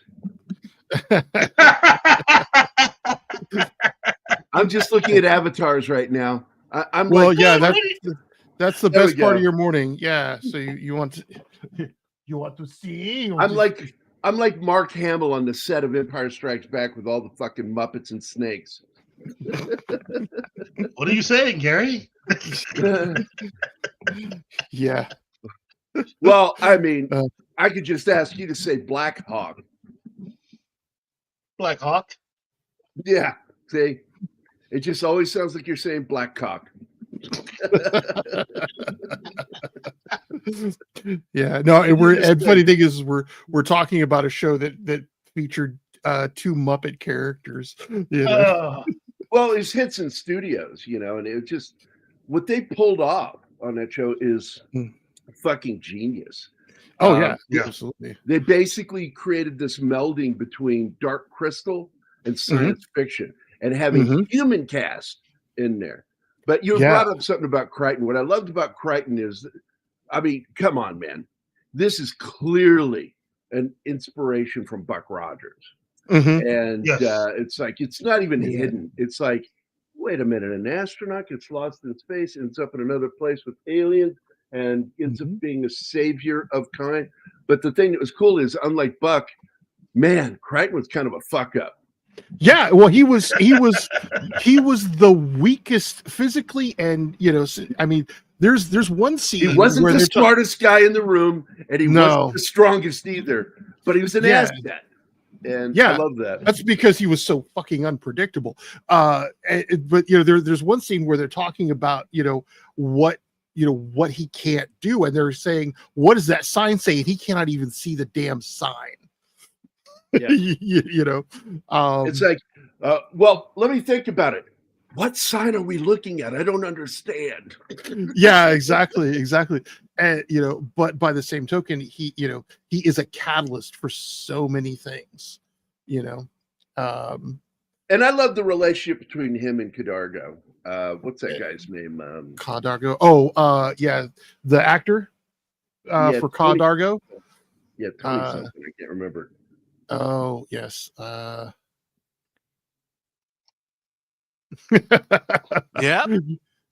Let's see here. Hang on just a second. I will. Anthony Simcoe, I think. Hang on a second. Oh, It sounds about right, but I really loved him bargain. because he was kind of like an actual talking Wookiee. Yeah, Anthony Simcoe. Yeah. Well, yeah, and I think one of his best lines is when he was when Crichton's about to be turned into a statue for 150 years. Is look on the bright side. The sex with me and Chiani is great. Yeah, I remember that. I'm just like, what? What the hell? He was kind of half Wookiee, half Klingon is the way I saw him. Yeah, he was. I saw him more Klingon than Wookiee. Well, because he's a warrior. Yeah, he's a warrior. But he's also this giant companion to Crichton. And that's where he reminds me of a Wookiee, like the co-pilot. But I don't know, man. I love that show, and I liked it when the two of them got pulled onto Stargate. Claudia Black, and yes, oh my god, it's and my introduction to Claudia Black in Stargate, I had missed most of those 2 seasons, and I click it on just as she is. I think I can't remember if she's talking to Daniel or she's talking to Browder's character. Let's make babies. Let's make babies, man. Oh man. Yeah. By the way, she was great in Pitch Black, which was still one of my favorite films. And I believe that Vin Diesel needs to walk away from the Fury films and just make Pitch Black. Video games and movies. Yeah. Yeah. I mean, I can't think of anything she's done that I haven't just gone, oh yeah, no, I'll watch that. The only thing I think she was in that I really wasn't interested in was Ahsoka. What was she in Ahsoka? Claudia Black. She was on the series. Yeah, I'm trying. Whatever it's called. It's the animated series, Ahsoka. The animated. Okay, because I'm looking at the Disney series. Going, what the hell? Am I thinking correctly? She's either in Ahsoka or she was in. What's the newer animated series they're still doing? Is it? It's not Clone Wars. Oh no. Hang on a second. Claudia Black, Star Wars. Oh, is she blonde? Whatever show that is. It is. I think it is Ahsoka. She was in that. I liked her a lot in. Final Holy Space. God, no, she was on Ahsoka. She was one of the Night Sisters. Yeah, and she's also in a show that got canceled, and I fucking got mad about it because I really liked it. Was I almost said Farscape, Final Space, the animated series that Conan O'Brien produced. And I thought it was a lot of fun. It's a space comedy series about a fucking idiot human. And who ends up somehow in a position of having to say that he's imprisoned because he's a former astronaut or some shit, and he got in trouble for like stealing a cookie or some shit. It's just stupid. But I fucking love the show. I don't. Mostly because of the main character. Right. I've found him so. Well, a lot of people look. That's Olan Rogers, man. Olan Rogers is best known for the haunted toilet stall story, where somebody came into the bathroom at the office, and they didn't know he was in there, so he lifted his feet up off the ground and just like kept farting on the toilet. And he said the person next to him started going panic mode, looking like, "Is there somebody in here?" He wouldn't respond. And he just kept farting, and finally the person like went into full panic mode, began screaming, and ran out without their pants on. And that was fucking hilarious. So Conan O'Brien sat down with them, and they had a pitch meeting, and he sold them on the idea of the show. And I thought the show was fucking fun. It was called Final Space.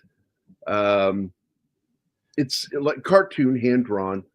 And it's goofy as shit. They got a great cast. Fred Armisen, the guy who does SpongeBob, I can't think of his name right now.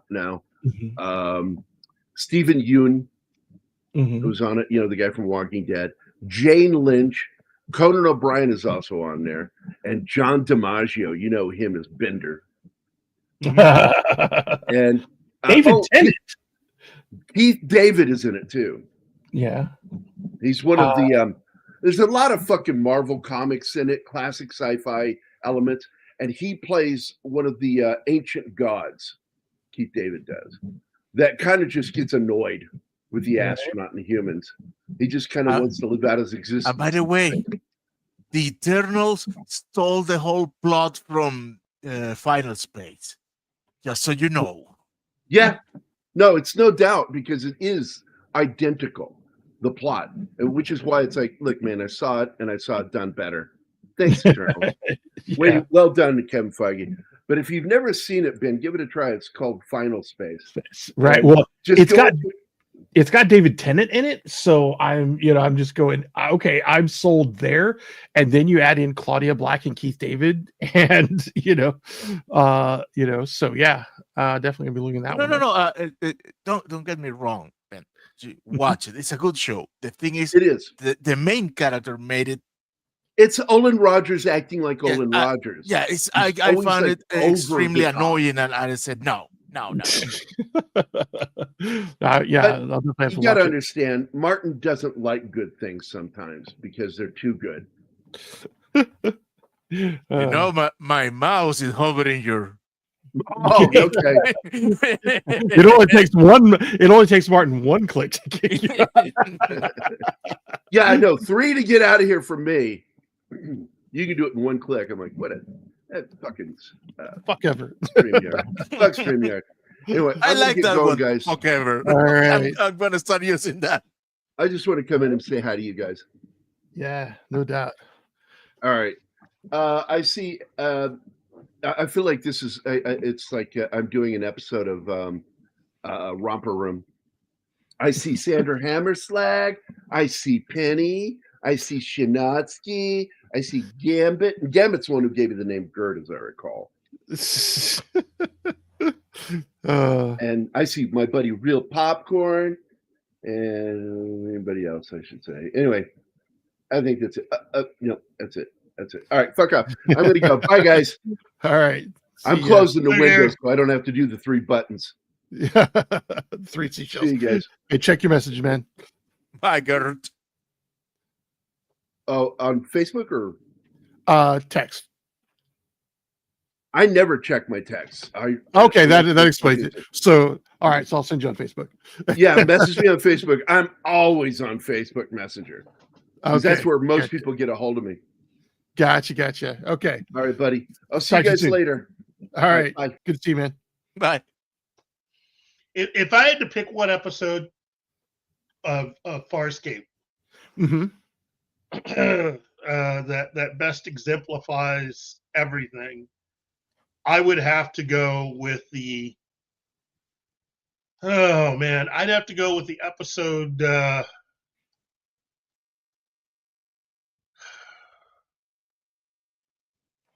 I'd have to go with the season 2 episode, The Locket. The Locket. Okay.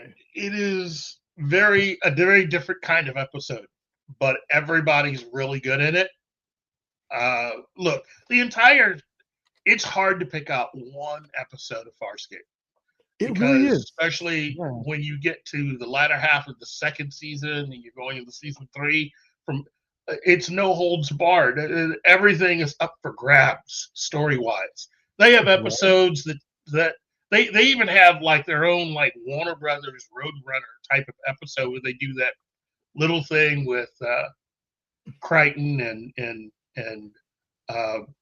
oh my goodness, it's just it's Dargo and Crichton just they do that whole Roadrunner Wile E. Coyote thing, and it was just, if you can do that, you can do anything. And that's what that show was. It could do anything. They could do anything they wanted. And they could get away with it. Get away with it. Yeah.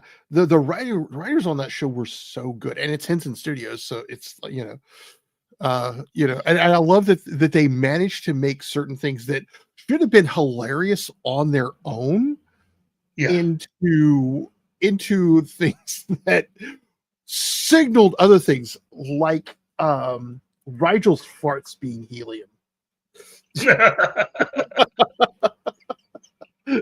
I mean, which I think was just an excuse for them to, to suck helium and deliver lines. Yeah. Or I mean, it was. I think one of the really good ones is where the line "Tomorrow is a rest day" comes from. Really? You know what I'm talking about? Well, you get to see this massive change in the characters, and Crichton is, as usual, one of the only ones who because of his, isn't just like sucked into it, but Dargo is. And it's just, I think it was a good episode, but one thing I loved about the way Farscape ran is when you got to the end of an episode storyline, there was always these moments, these quiet moments at the end.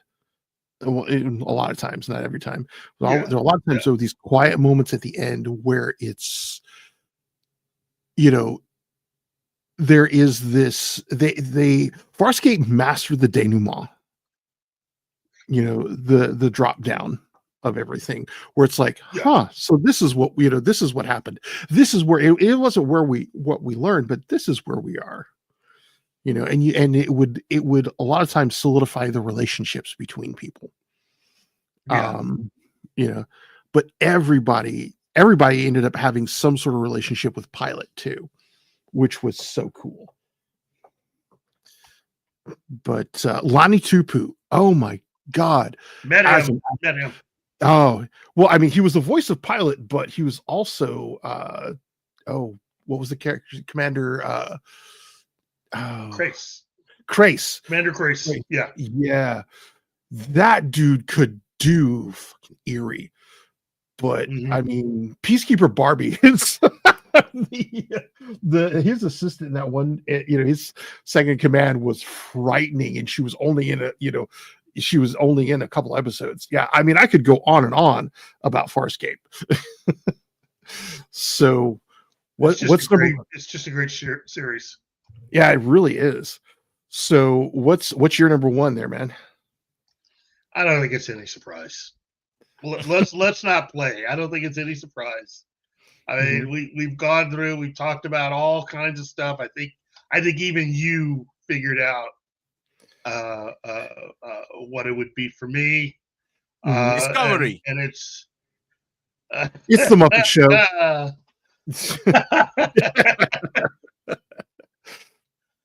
Look, I just love it. It's Star Trek.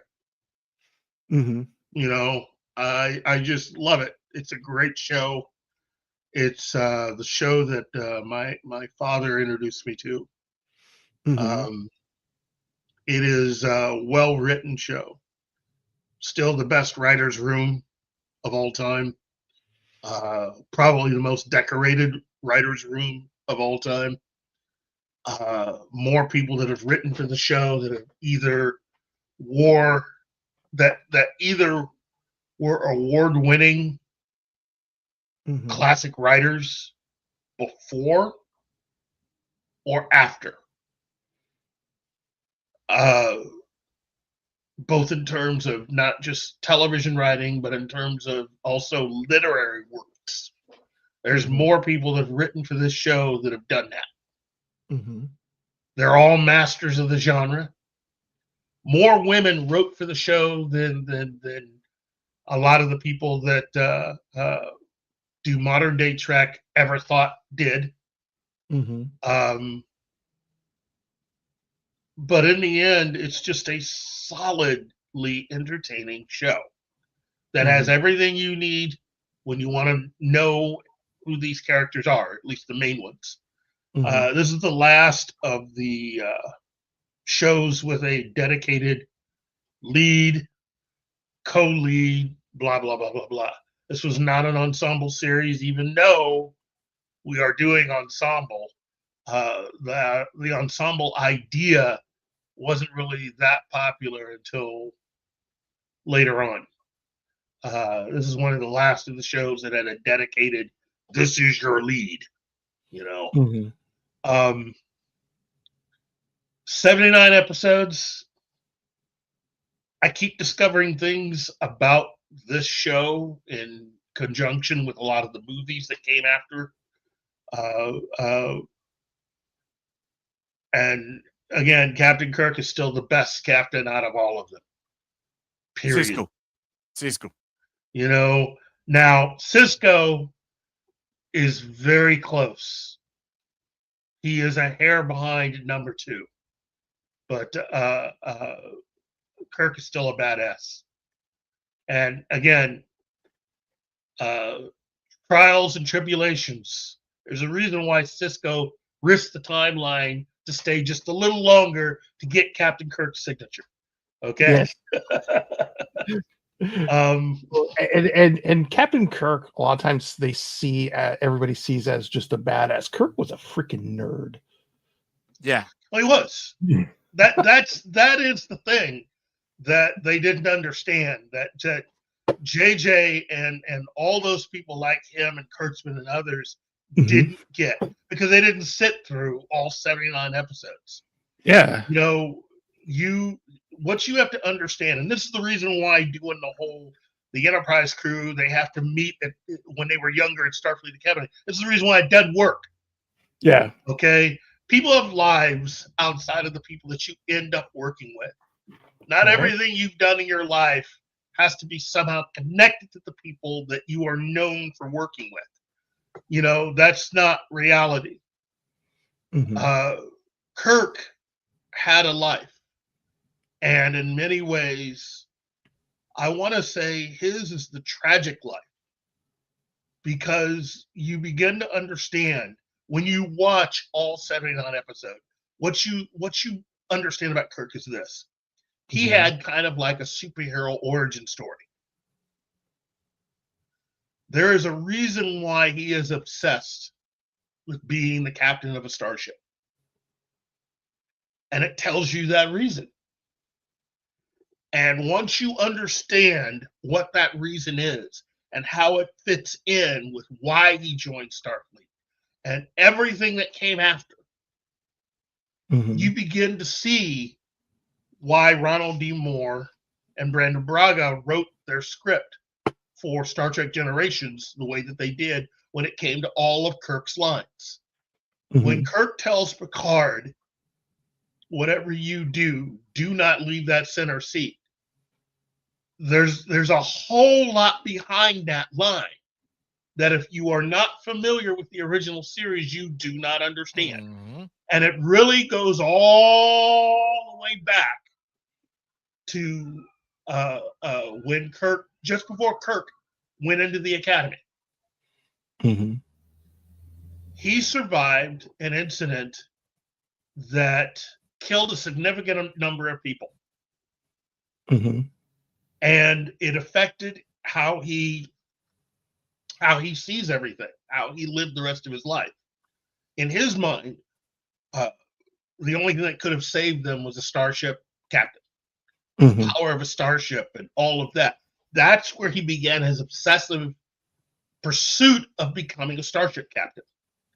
And he was a nerd. You know, we have that firsthand account from Gary Mitchell. Again, if you are trying to do any kind of a prequel of Kirk's life and you don't have Gary Mitchell, you're not doing a prequel of his life. You're doing something on behalf of Kurtzman. Because that's the one character who you've not seen on Kurtzman Trek. Okay? Gary Mitchell is an essential character. So is Finnegan. But Kirk not only was a nerd taking classes, he was so obsessive. He got so good at certain things that he was even kind of helping to run study groups and or even was a teacher's assistant that even taught bits of classes himself. This guy was ready to go by the time he started serving. And so Yeah, and bear in mind, this is a guy who is smart enough to challenge Spock at 3D chess. Yes.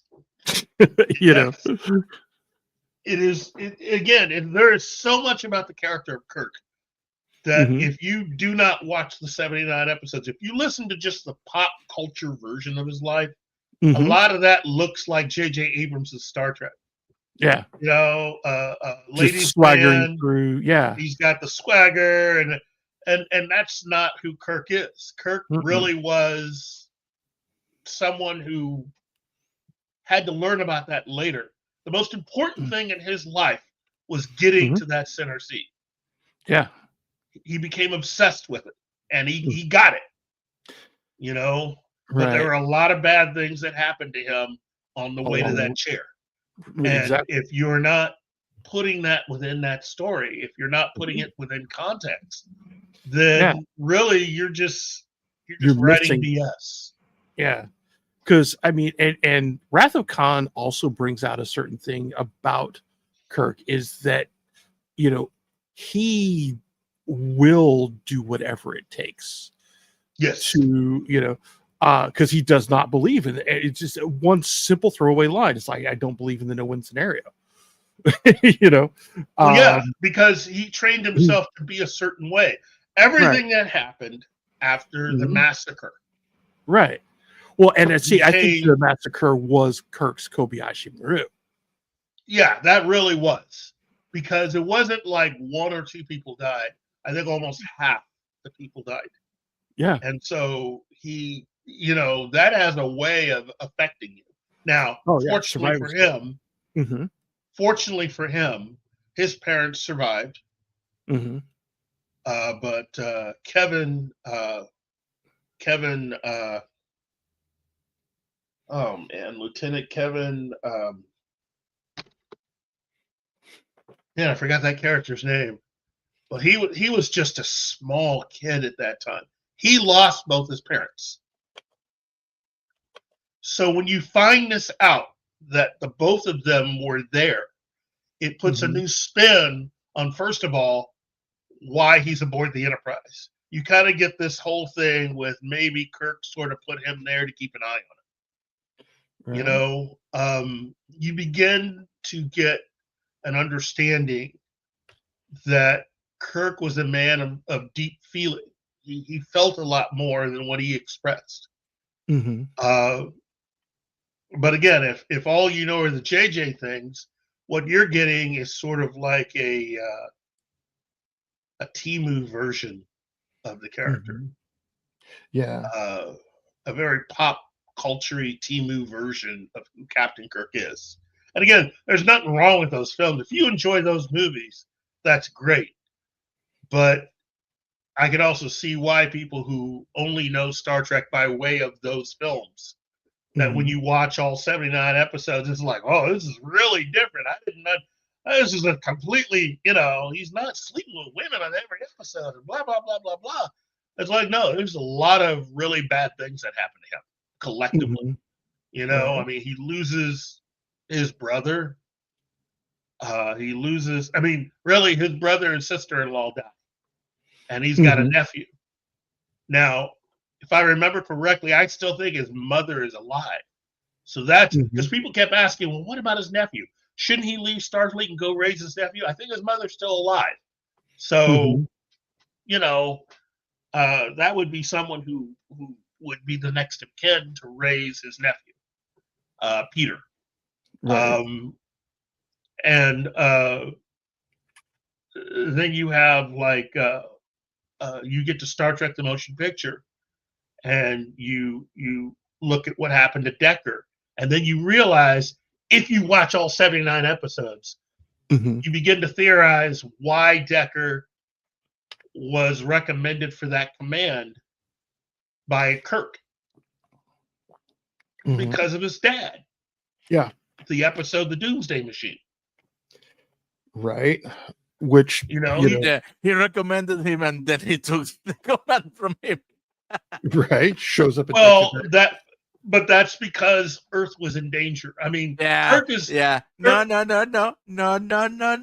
Well, Decker hold on, wait. says it to him. It Well, took it- here's the thing. Here's the thing. Kirk is one of these guys who believes in his abilities to such a degree. That would be like if there were a bank robbery and John Wick was inside the bank. Would John Wick just allow some other dude or a plainclothes cop to go and take these guys out? Or would he just pick up the gun and start taking care of business himself? Right. Well, That's if he's in a what bank, Kirk John Wick believes. would pick up a pen. True, he'd pick up anything and start Yeah. taking dudes out. You know, you have a massive organism that's on its way, Mm-hmm. that's already destroyed, and I mean it's you know, killing, seemingly wiping out of existence anything in its path. Right. Yeah, Kirk isn't going to trust some guy who has been overseeing the refit of the Enterprise, but who hasn't had the kind of experience in dealing with the unknown that he had. Remember, Starfleet changed everything as a dedication to the Enterprise crew. The reason why everybody's wearing the Delta shield on their uniforms is because of what happened in the 5-year mission. Okay? He is the most experienced captain, period. In fact, he was the only captain that was able to bring his ship back after the 5-year mission pretty much intact. Almost every other shit. Yeah, go ahead. And not only that, by motion picture, isn't he an admiral? Yeah, Yes. he's an admiral. He's Yeah. been kicked upstairs. Yeah. Now- So I mean, by Starfleet regs, he has to take over. Now, in actual time, real time, it's been 10 years. By the time the movie comes out, it's been 10 years. Okay? But in terms of the actual story, this is the one thing I don't agree with. It's only been about 4 or 5 years. Yeah. You know, so everybody's supposed to be 4 or 5 years older, even though it's been 10 years. Yeah. So and then you Whoa, got the huge McCoy time was jump. partying hard in those 4 years. Well, he was actually with his wife, Partying hard. partying hard, and getting on that pain device. I'm pretty sure she's, you know. Right. By the way, but he's, the episode that I think you're talking about Kirk's past, the episode that references the hardest is The Conscience of the King. That's where we meet Kevin Riley, who was also Kevin Riley. That's it, Kevin Riley. Yeah, I was like, he got me to think about. I was like, okay, where did because I was trying to remember if Kirk's was an invasion or something else, and it's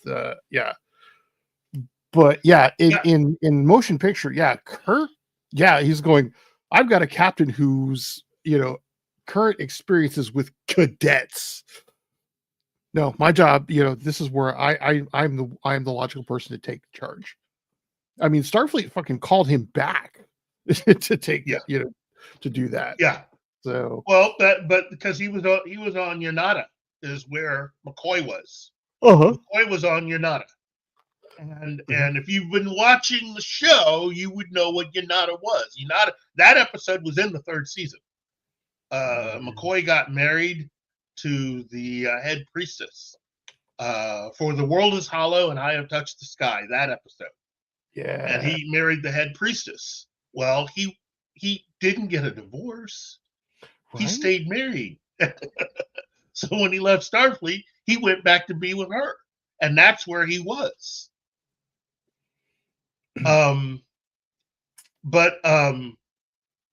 If I had to pick an episode that I would tell, it for me is the perfect way to see all of these characters. I would have to pick Balance of Terror. That's season 1 episode 14. Yeah, Balance of Terror. The submarine episode. Oh God, that was so good. And a pivotal episode within the history of Star Trek, because it was the episode that allowed humans to see what the Romulans look like for the first time. Mm-hmm. And it's just a fantastic episode. And to me, it's everything that Star Trek really is at its best. Mm-hmm. Yeah, that would definitely be mine for that show. Let me just quickly also point out that I do have my list of shows that almost made the list. Mm-hmm. What I collectively like to call the Buffyverse, which is the Buffy the Vampire Slayer and Angel. Mm-hmm. Both shows, incredible cast. Fringe, really enjoyed that show. Great cast. Good show. Yeah. Highly underrated. Look, it's Kurtzman and Orsi along with J.J. Abrams. And the reason why that show works is because Kurtzman and Orsi basically are there for like maybe half the first season, and then two other guys take over and pretty much produce the show from there on out. Batman the Animated Series. Oh yeah, yes. Oh. Yes. Legion, especially the entire first season of Legion is just, that cast is just, oh geez, God. Daredevil, the original Netflix series. Yes. Stargate SG-1. That was like number 6 on my list. And the X-Files. See, the X-Files doesn't hit for an ensemble cast with me. Yeah, no. It I does get for where me. it would. Yeah, I get where it has aspects that would fit. Yeah, it is the mythology and all the characters that continue on, especially when you start to see the connection between the characters. I like that. Oh, and also Supernatural. I'm an idiot for not saying Supernatural earlier. It goes against the rules of number of characters. Supernatural? Yeah. Oh my. Yeah. You've got at least 3 because 3. at any given point in time you've got no. Then you've got has to be more than 3. Yeah, but then you've got Castiel, and they're not all at the same time, but you do have a broad characters. You know what? It doesn't Okay. apply. It does not apply. Martin's okay. Martin, I'll just take it out. I'll take it out of contention. However, let it be known, we all love Supernatural. Yes. Yeah. Yes. Yeah. But I would also give a very special shout out to Not Fade Away from Angel. That to me is just the best example of the show. I mean, the show had a lot of great examples, but Not Fade Away, the final episode, is just phenomenal. Yeah. I would also have to give good mention to Buffy, to the Buffyverse, and of course, I mean, what ensemble cast is complete without the Muppet Show? That is true. I mean, and every unironically, Muppet movie, that is true. Every Muppet movie, but especially Muppet Treasure Island. Well, it makes me think of Smile Time, which was the episode of Angel where Angel was a puppet. Yeah. And where the people behind Strange New Worlds just couldn't help themselves but to do an episode like that. Geez, you guys are idiots. Which one are you thinking of? Wait a minute. Strange New Worlds, that's an episode that is yet to come up. But if you Google Strange New Worlds puppet episode, they've already got pictures. Okay. Think of every Buffy fan, but they're the people behind making Strange New Worlds, except they know more about Buffy than they do about Star Trek. Right. Although I've got to say that Strange New Worlds does have one really good episode that I think redeems a lot of what's for at least one episode is redeemed, and that is the crossover episode with Lower Decks. Yeah, that makes one of us. 'Cause, Yeah, I'm happy. I'm happy to see all of it go. yeah. I will just like Steve Rogers said, it's all got to go. You can't keep any of it. That's the Right. one thing a lot of these new Trek people got to understand. This is a complete and utter repudiation of everything that they tried to do. Now, this is not wiping it out from existence. This is not going to be like what they did with Willow. Okay. But ultimately, this is going to be its own tiny little thing. And I do mean tiny. It's going to be set aside. It'll be an off Star Trek spinoff universe. And the thing is that for those of you that enjoyed all this stuff, it's still going to exist. It's just going to be right over here, right behind the doorstop, and just on the ground near the hole for the mice. But it'll be right back there, Right. and it'll exist and it'll continue to exist. But I think So- Roddenberry Archive will basically get rid of a lot of that stuff, and we'll focus back in on Star Trek the way that we should have been doing these last few years, and get back to doing Star Trek. So one of my honorable mentions barely just sneaks in under the wire, and that is Red Dwarf. Ooh. Slides right in under the wire if you count the computer. Yeah. Yeah. Okay. I will drop one here. Okay. I did it earlier, but you should really watch Northern Exposure. Northern Exposure is a good. Well, for that matter, Twin Peaks. But Northern Exposure is really good. Twin Peaks If we're gonna do that, if we're getting outside of really, sci-fi. Yeah, if we're gonna do that, then I can name a few shows. No, I'm not gonna do that. I'm gonna stick to what this is, because again, there's a lot of good genre shows, and again, me naming off a lot of this stuff, I'm not saying it's the best episode ever. I'm just saying, when I name off episodes to go with what I picked, I'm just naming an episode that I think best exemplifies an opportunity to watch this cast really, really work. But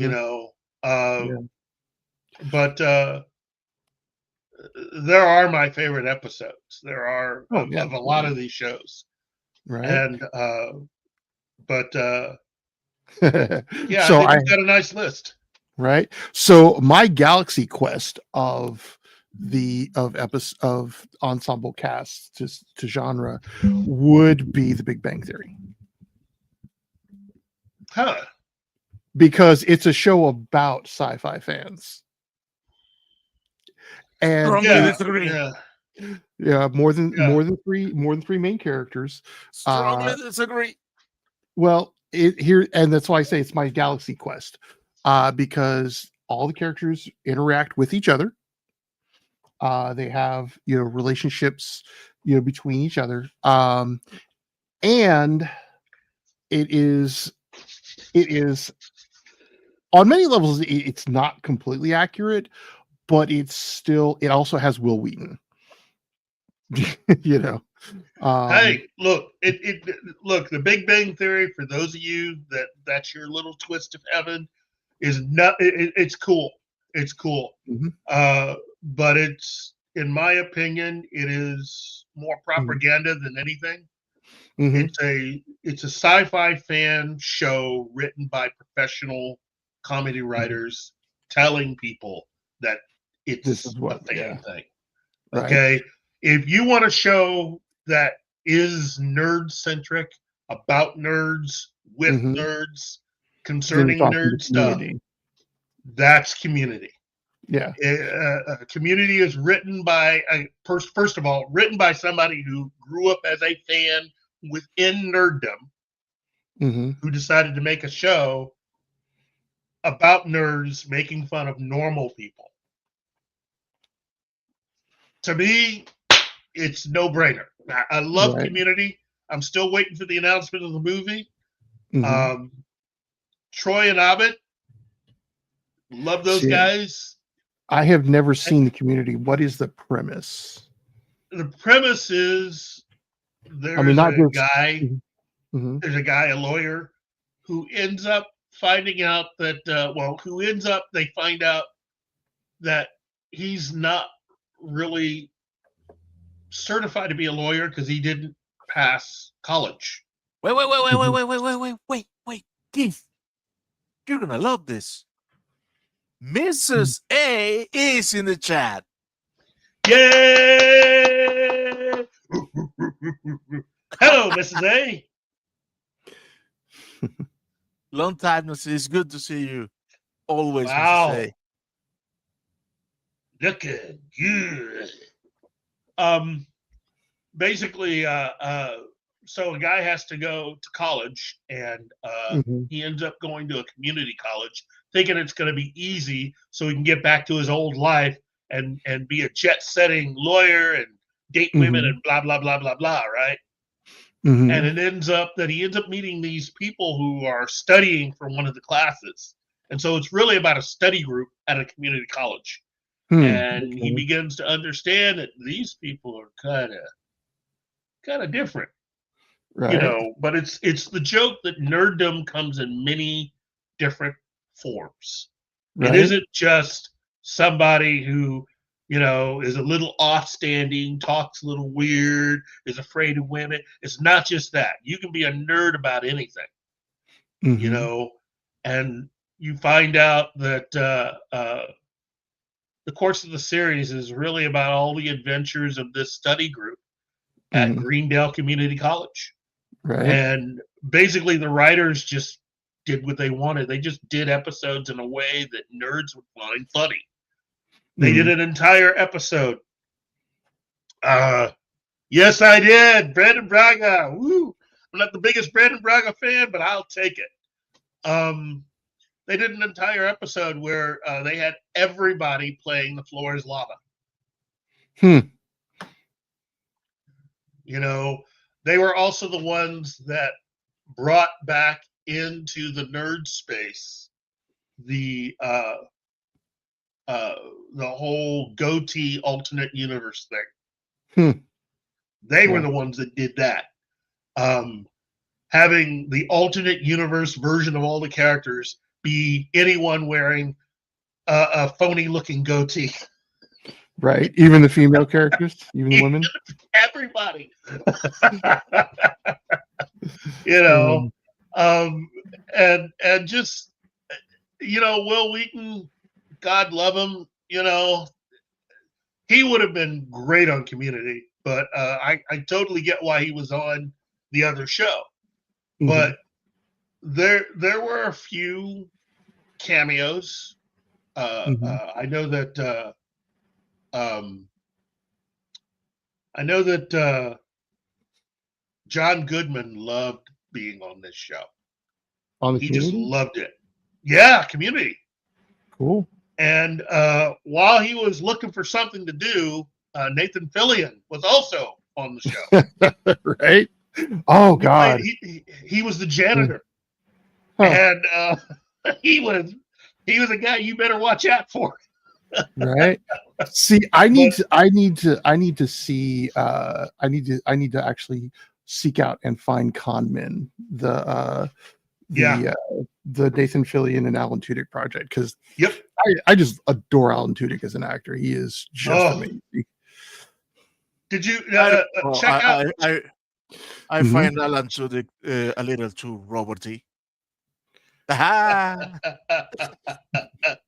If you get a chance, check out the original movie that they made called Trailer Park Heroes. Trailer Park short film. Heroes. Yeah. Oh Trailer my Park God! Heroes. Yes, you need to Yeah. see that. Okay. Now I gotta It's go on look this one YouTube. up. Oh It's my on God, It's on it's YouTube. awesome. Oh God. Different people have uploaded it, and some have divided it up kind of weird, but yeah, it's Trailer Park Heroes. That's just one of my one of my favorite little yeah, it's a nice little short film. Cool. I think you'll like it. Yes. Oh, he will. It's a movie that's actually from Zachary Levi, and he called in some favors from friends of his, and got it made. And it's yeah, it's definitely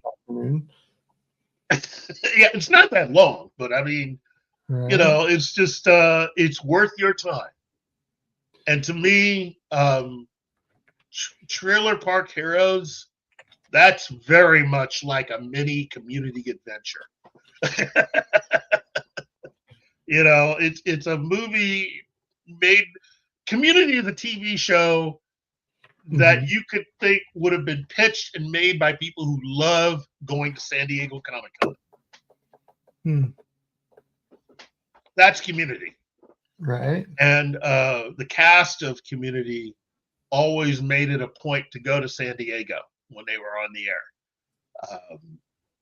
They loved it. They loved everybody there. Not to say that The Big Bang Theory didn't, but Community made a big show of being there and paying back some of its fans, who they eventually had a contest and had fans design T-shirts that some of the cast members would actually wear in episodes of the show. Huh. So you had original fan T-shirts made that many of the characters would end up wearing on the show. Oh, that's cool.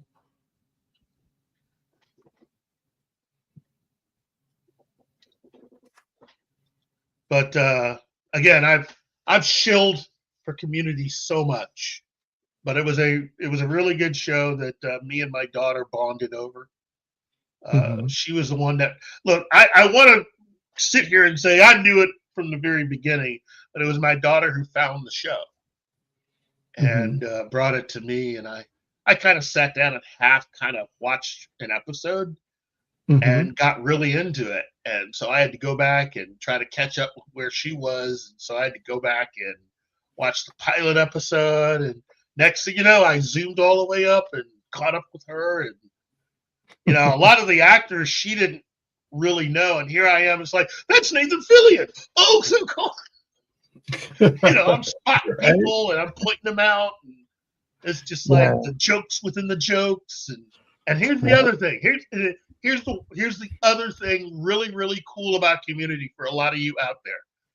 Community officially is within the same universe as Rick and Morty.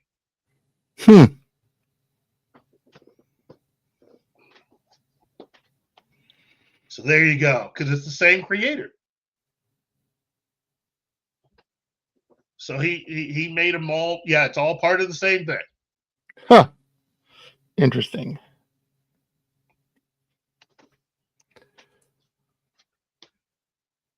Oh, wow. We've been going for quite a while today, people. Yeah.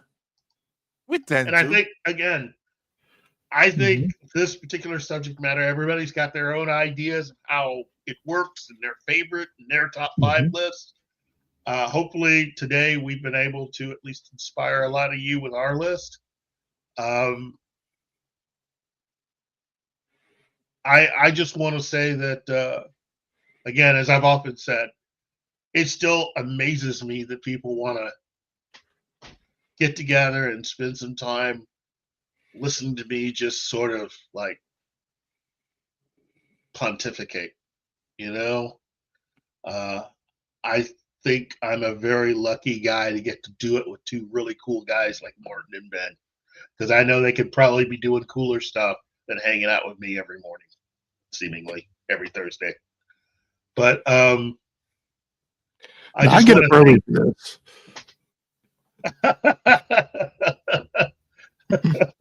True. I'm already up. Right. Yo, Gambit. Yeah. Gambit. Look, alternate universe. There is an alternate universe out there. Thank you, Sally. There's an alternate universe out there where Magnum PI was allowed to continue on. I should say Magnum was allowed to continue on under the guidance of Tom Clancy. Let that sink in. Let that sink in. It's just like the whole Ghostbusters 3 thing. We almost got that. We almost got that.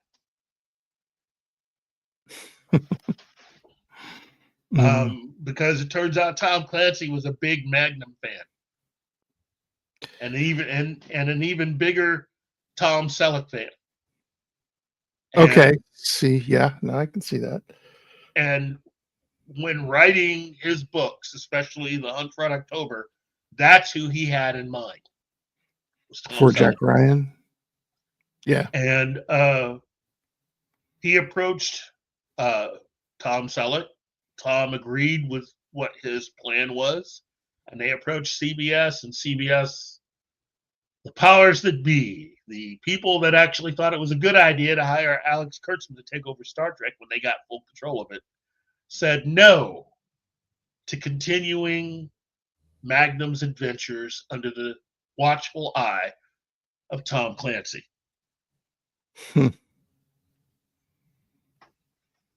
Not a reboot, but a continuation. And given the final 2 seasons of the show, the direction that they were headed, it would have fit right in with what they were doing.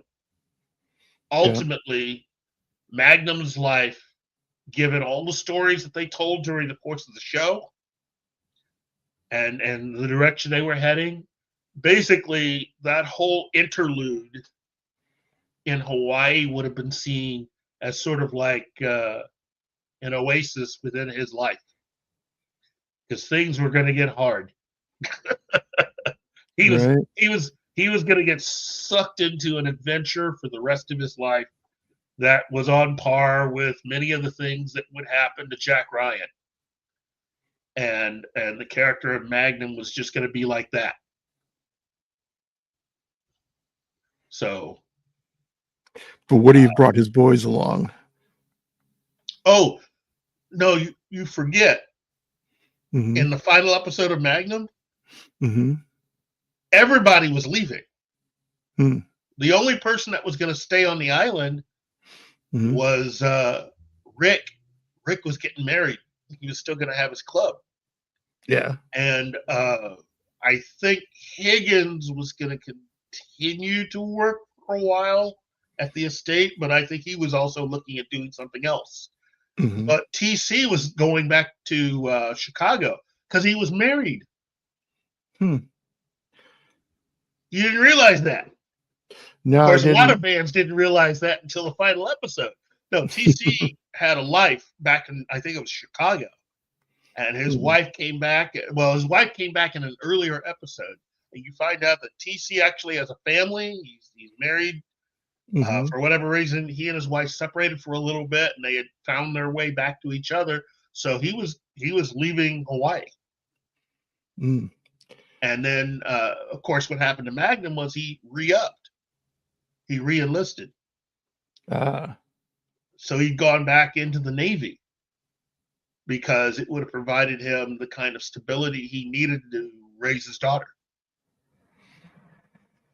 So the final episode of Magnum, the final thing that you see is Magnum walking along the shore with his daughter in his dress whites. I think I missed the series finale of that one. Oh, that was really good. It was really because it was Rick's wedding. Magnum was supposed to be at Rick's wedding, and I just gave away the ending. Yeah, There was a cliffhanger at the very end. And you know, but it was really cool how Tom Selleck ended it. And in many ways, I'm not saying he had any communication with Tom Clancy, but in many ways, you could almost sort of sense that maybe he might have set it up like that. You know, to possibly if there were to be any further adventures, it would be different than what happened in Hawaii, mainly because the first half of his life was different. You know, Hawaii is the only difference in his life. You know, he had spent a lot of his years. He had joined the military, left his house, left his home, because I don't think he really got along too well with his stepfather, and joined the military, went to Vietnam, served, continued to serve even after Vietnam, and then ran across. He had kind of like a James Bond sort of type of event happen that changed his life, and that got him to consider leaving the military because all he knew was the military. Right. And he met Robin Masters. He saved Robin Masters' life, and to thank him, Robin Masters invited him to stay on his estate in Hawaii, and he took him up on it. And you know, about 10 years of his life, he just took a few years vacation, seemingly, when you in total look at the entirety of the show, and his life changed. And he realizes now he's got a lot more responsibilities than he ever thought. He starts to look at life differently. He's getting older, and he re-enlists, and that changes the latter half of his life. And he's going back into doing certain things. But what exactly those things were, we'll never know because Tom Clancy was not allowed to continue the adventures. So right. Yeah. And look, thank you to everyone out there. I know there's a lot of people that enjoy listening to me. I just I don't get why some people listen to me, but they get something out of it. And I'm glad to do that for people. You know, I think thank you, Andy. Someday you might be surprised. I might give you that extra hour. Oh, we have done that. We have done that, my friend.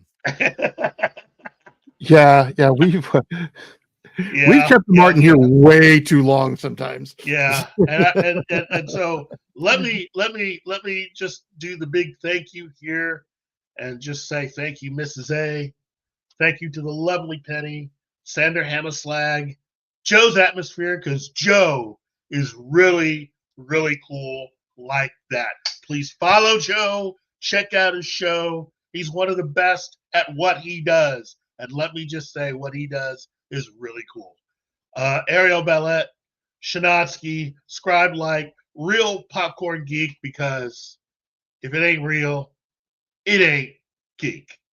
Sally Forth, Snort Poopless Q-Bar, and Mary Morrow, and Gambit the First. So there you go. Oh, man.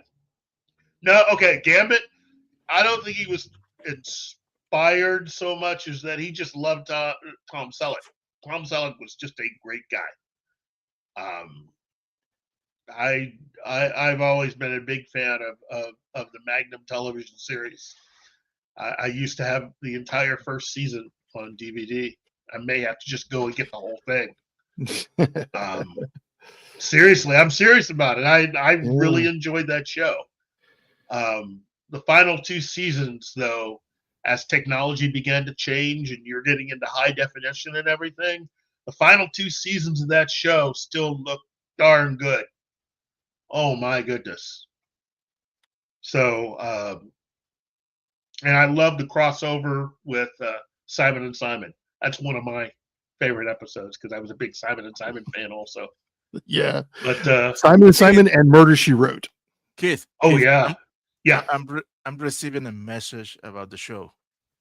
Finish it! Okay. That's the big wrap up. Finish I guess. him.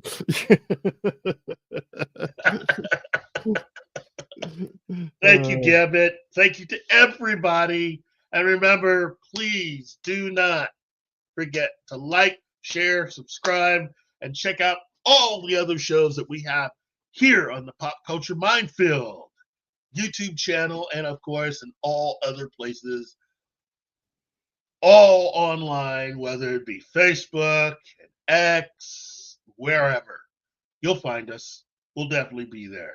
So on behalf of Martin, Ben, this has been Morning Coffee with Keith, and looks like I am just out. So until next week, see ya. Bye, everybody.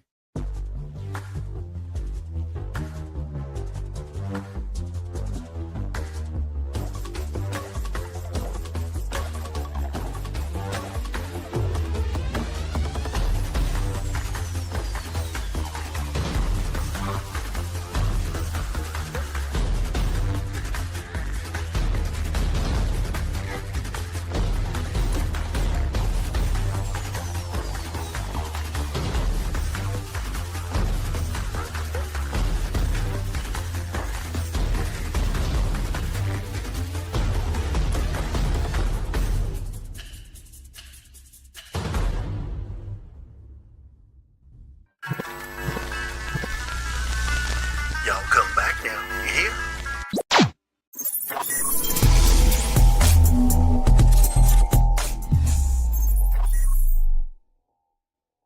Matt Damon.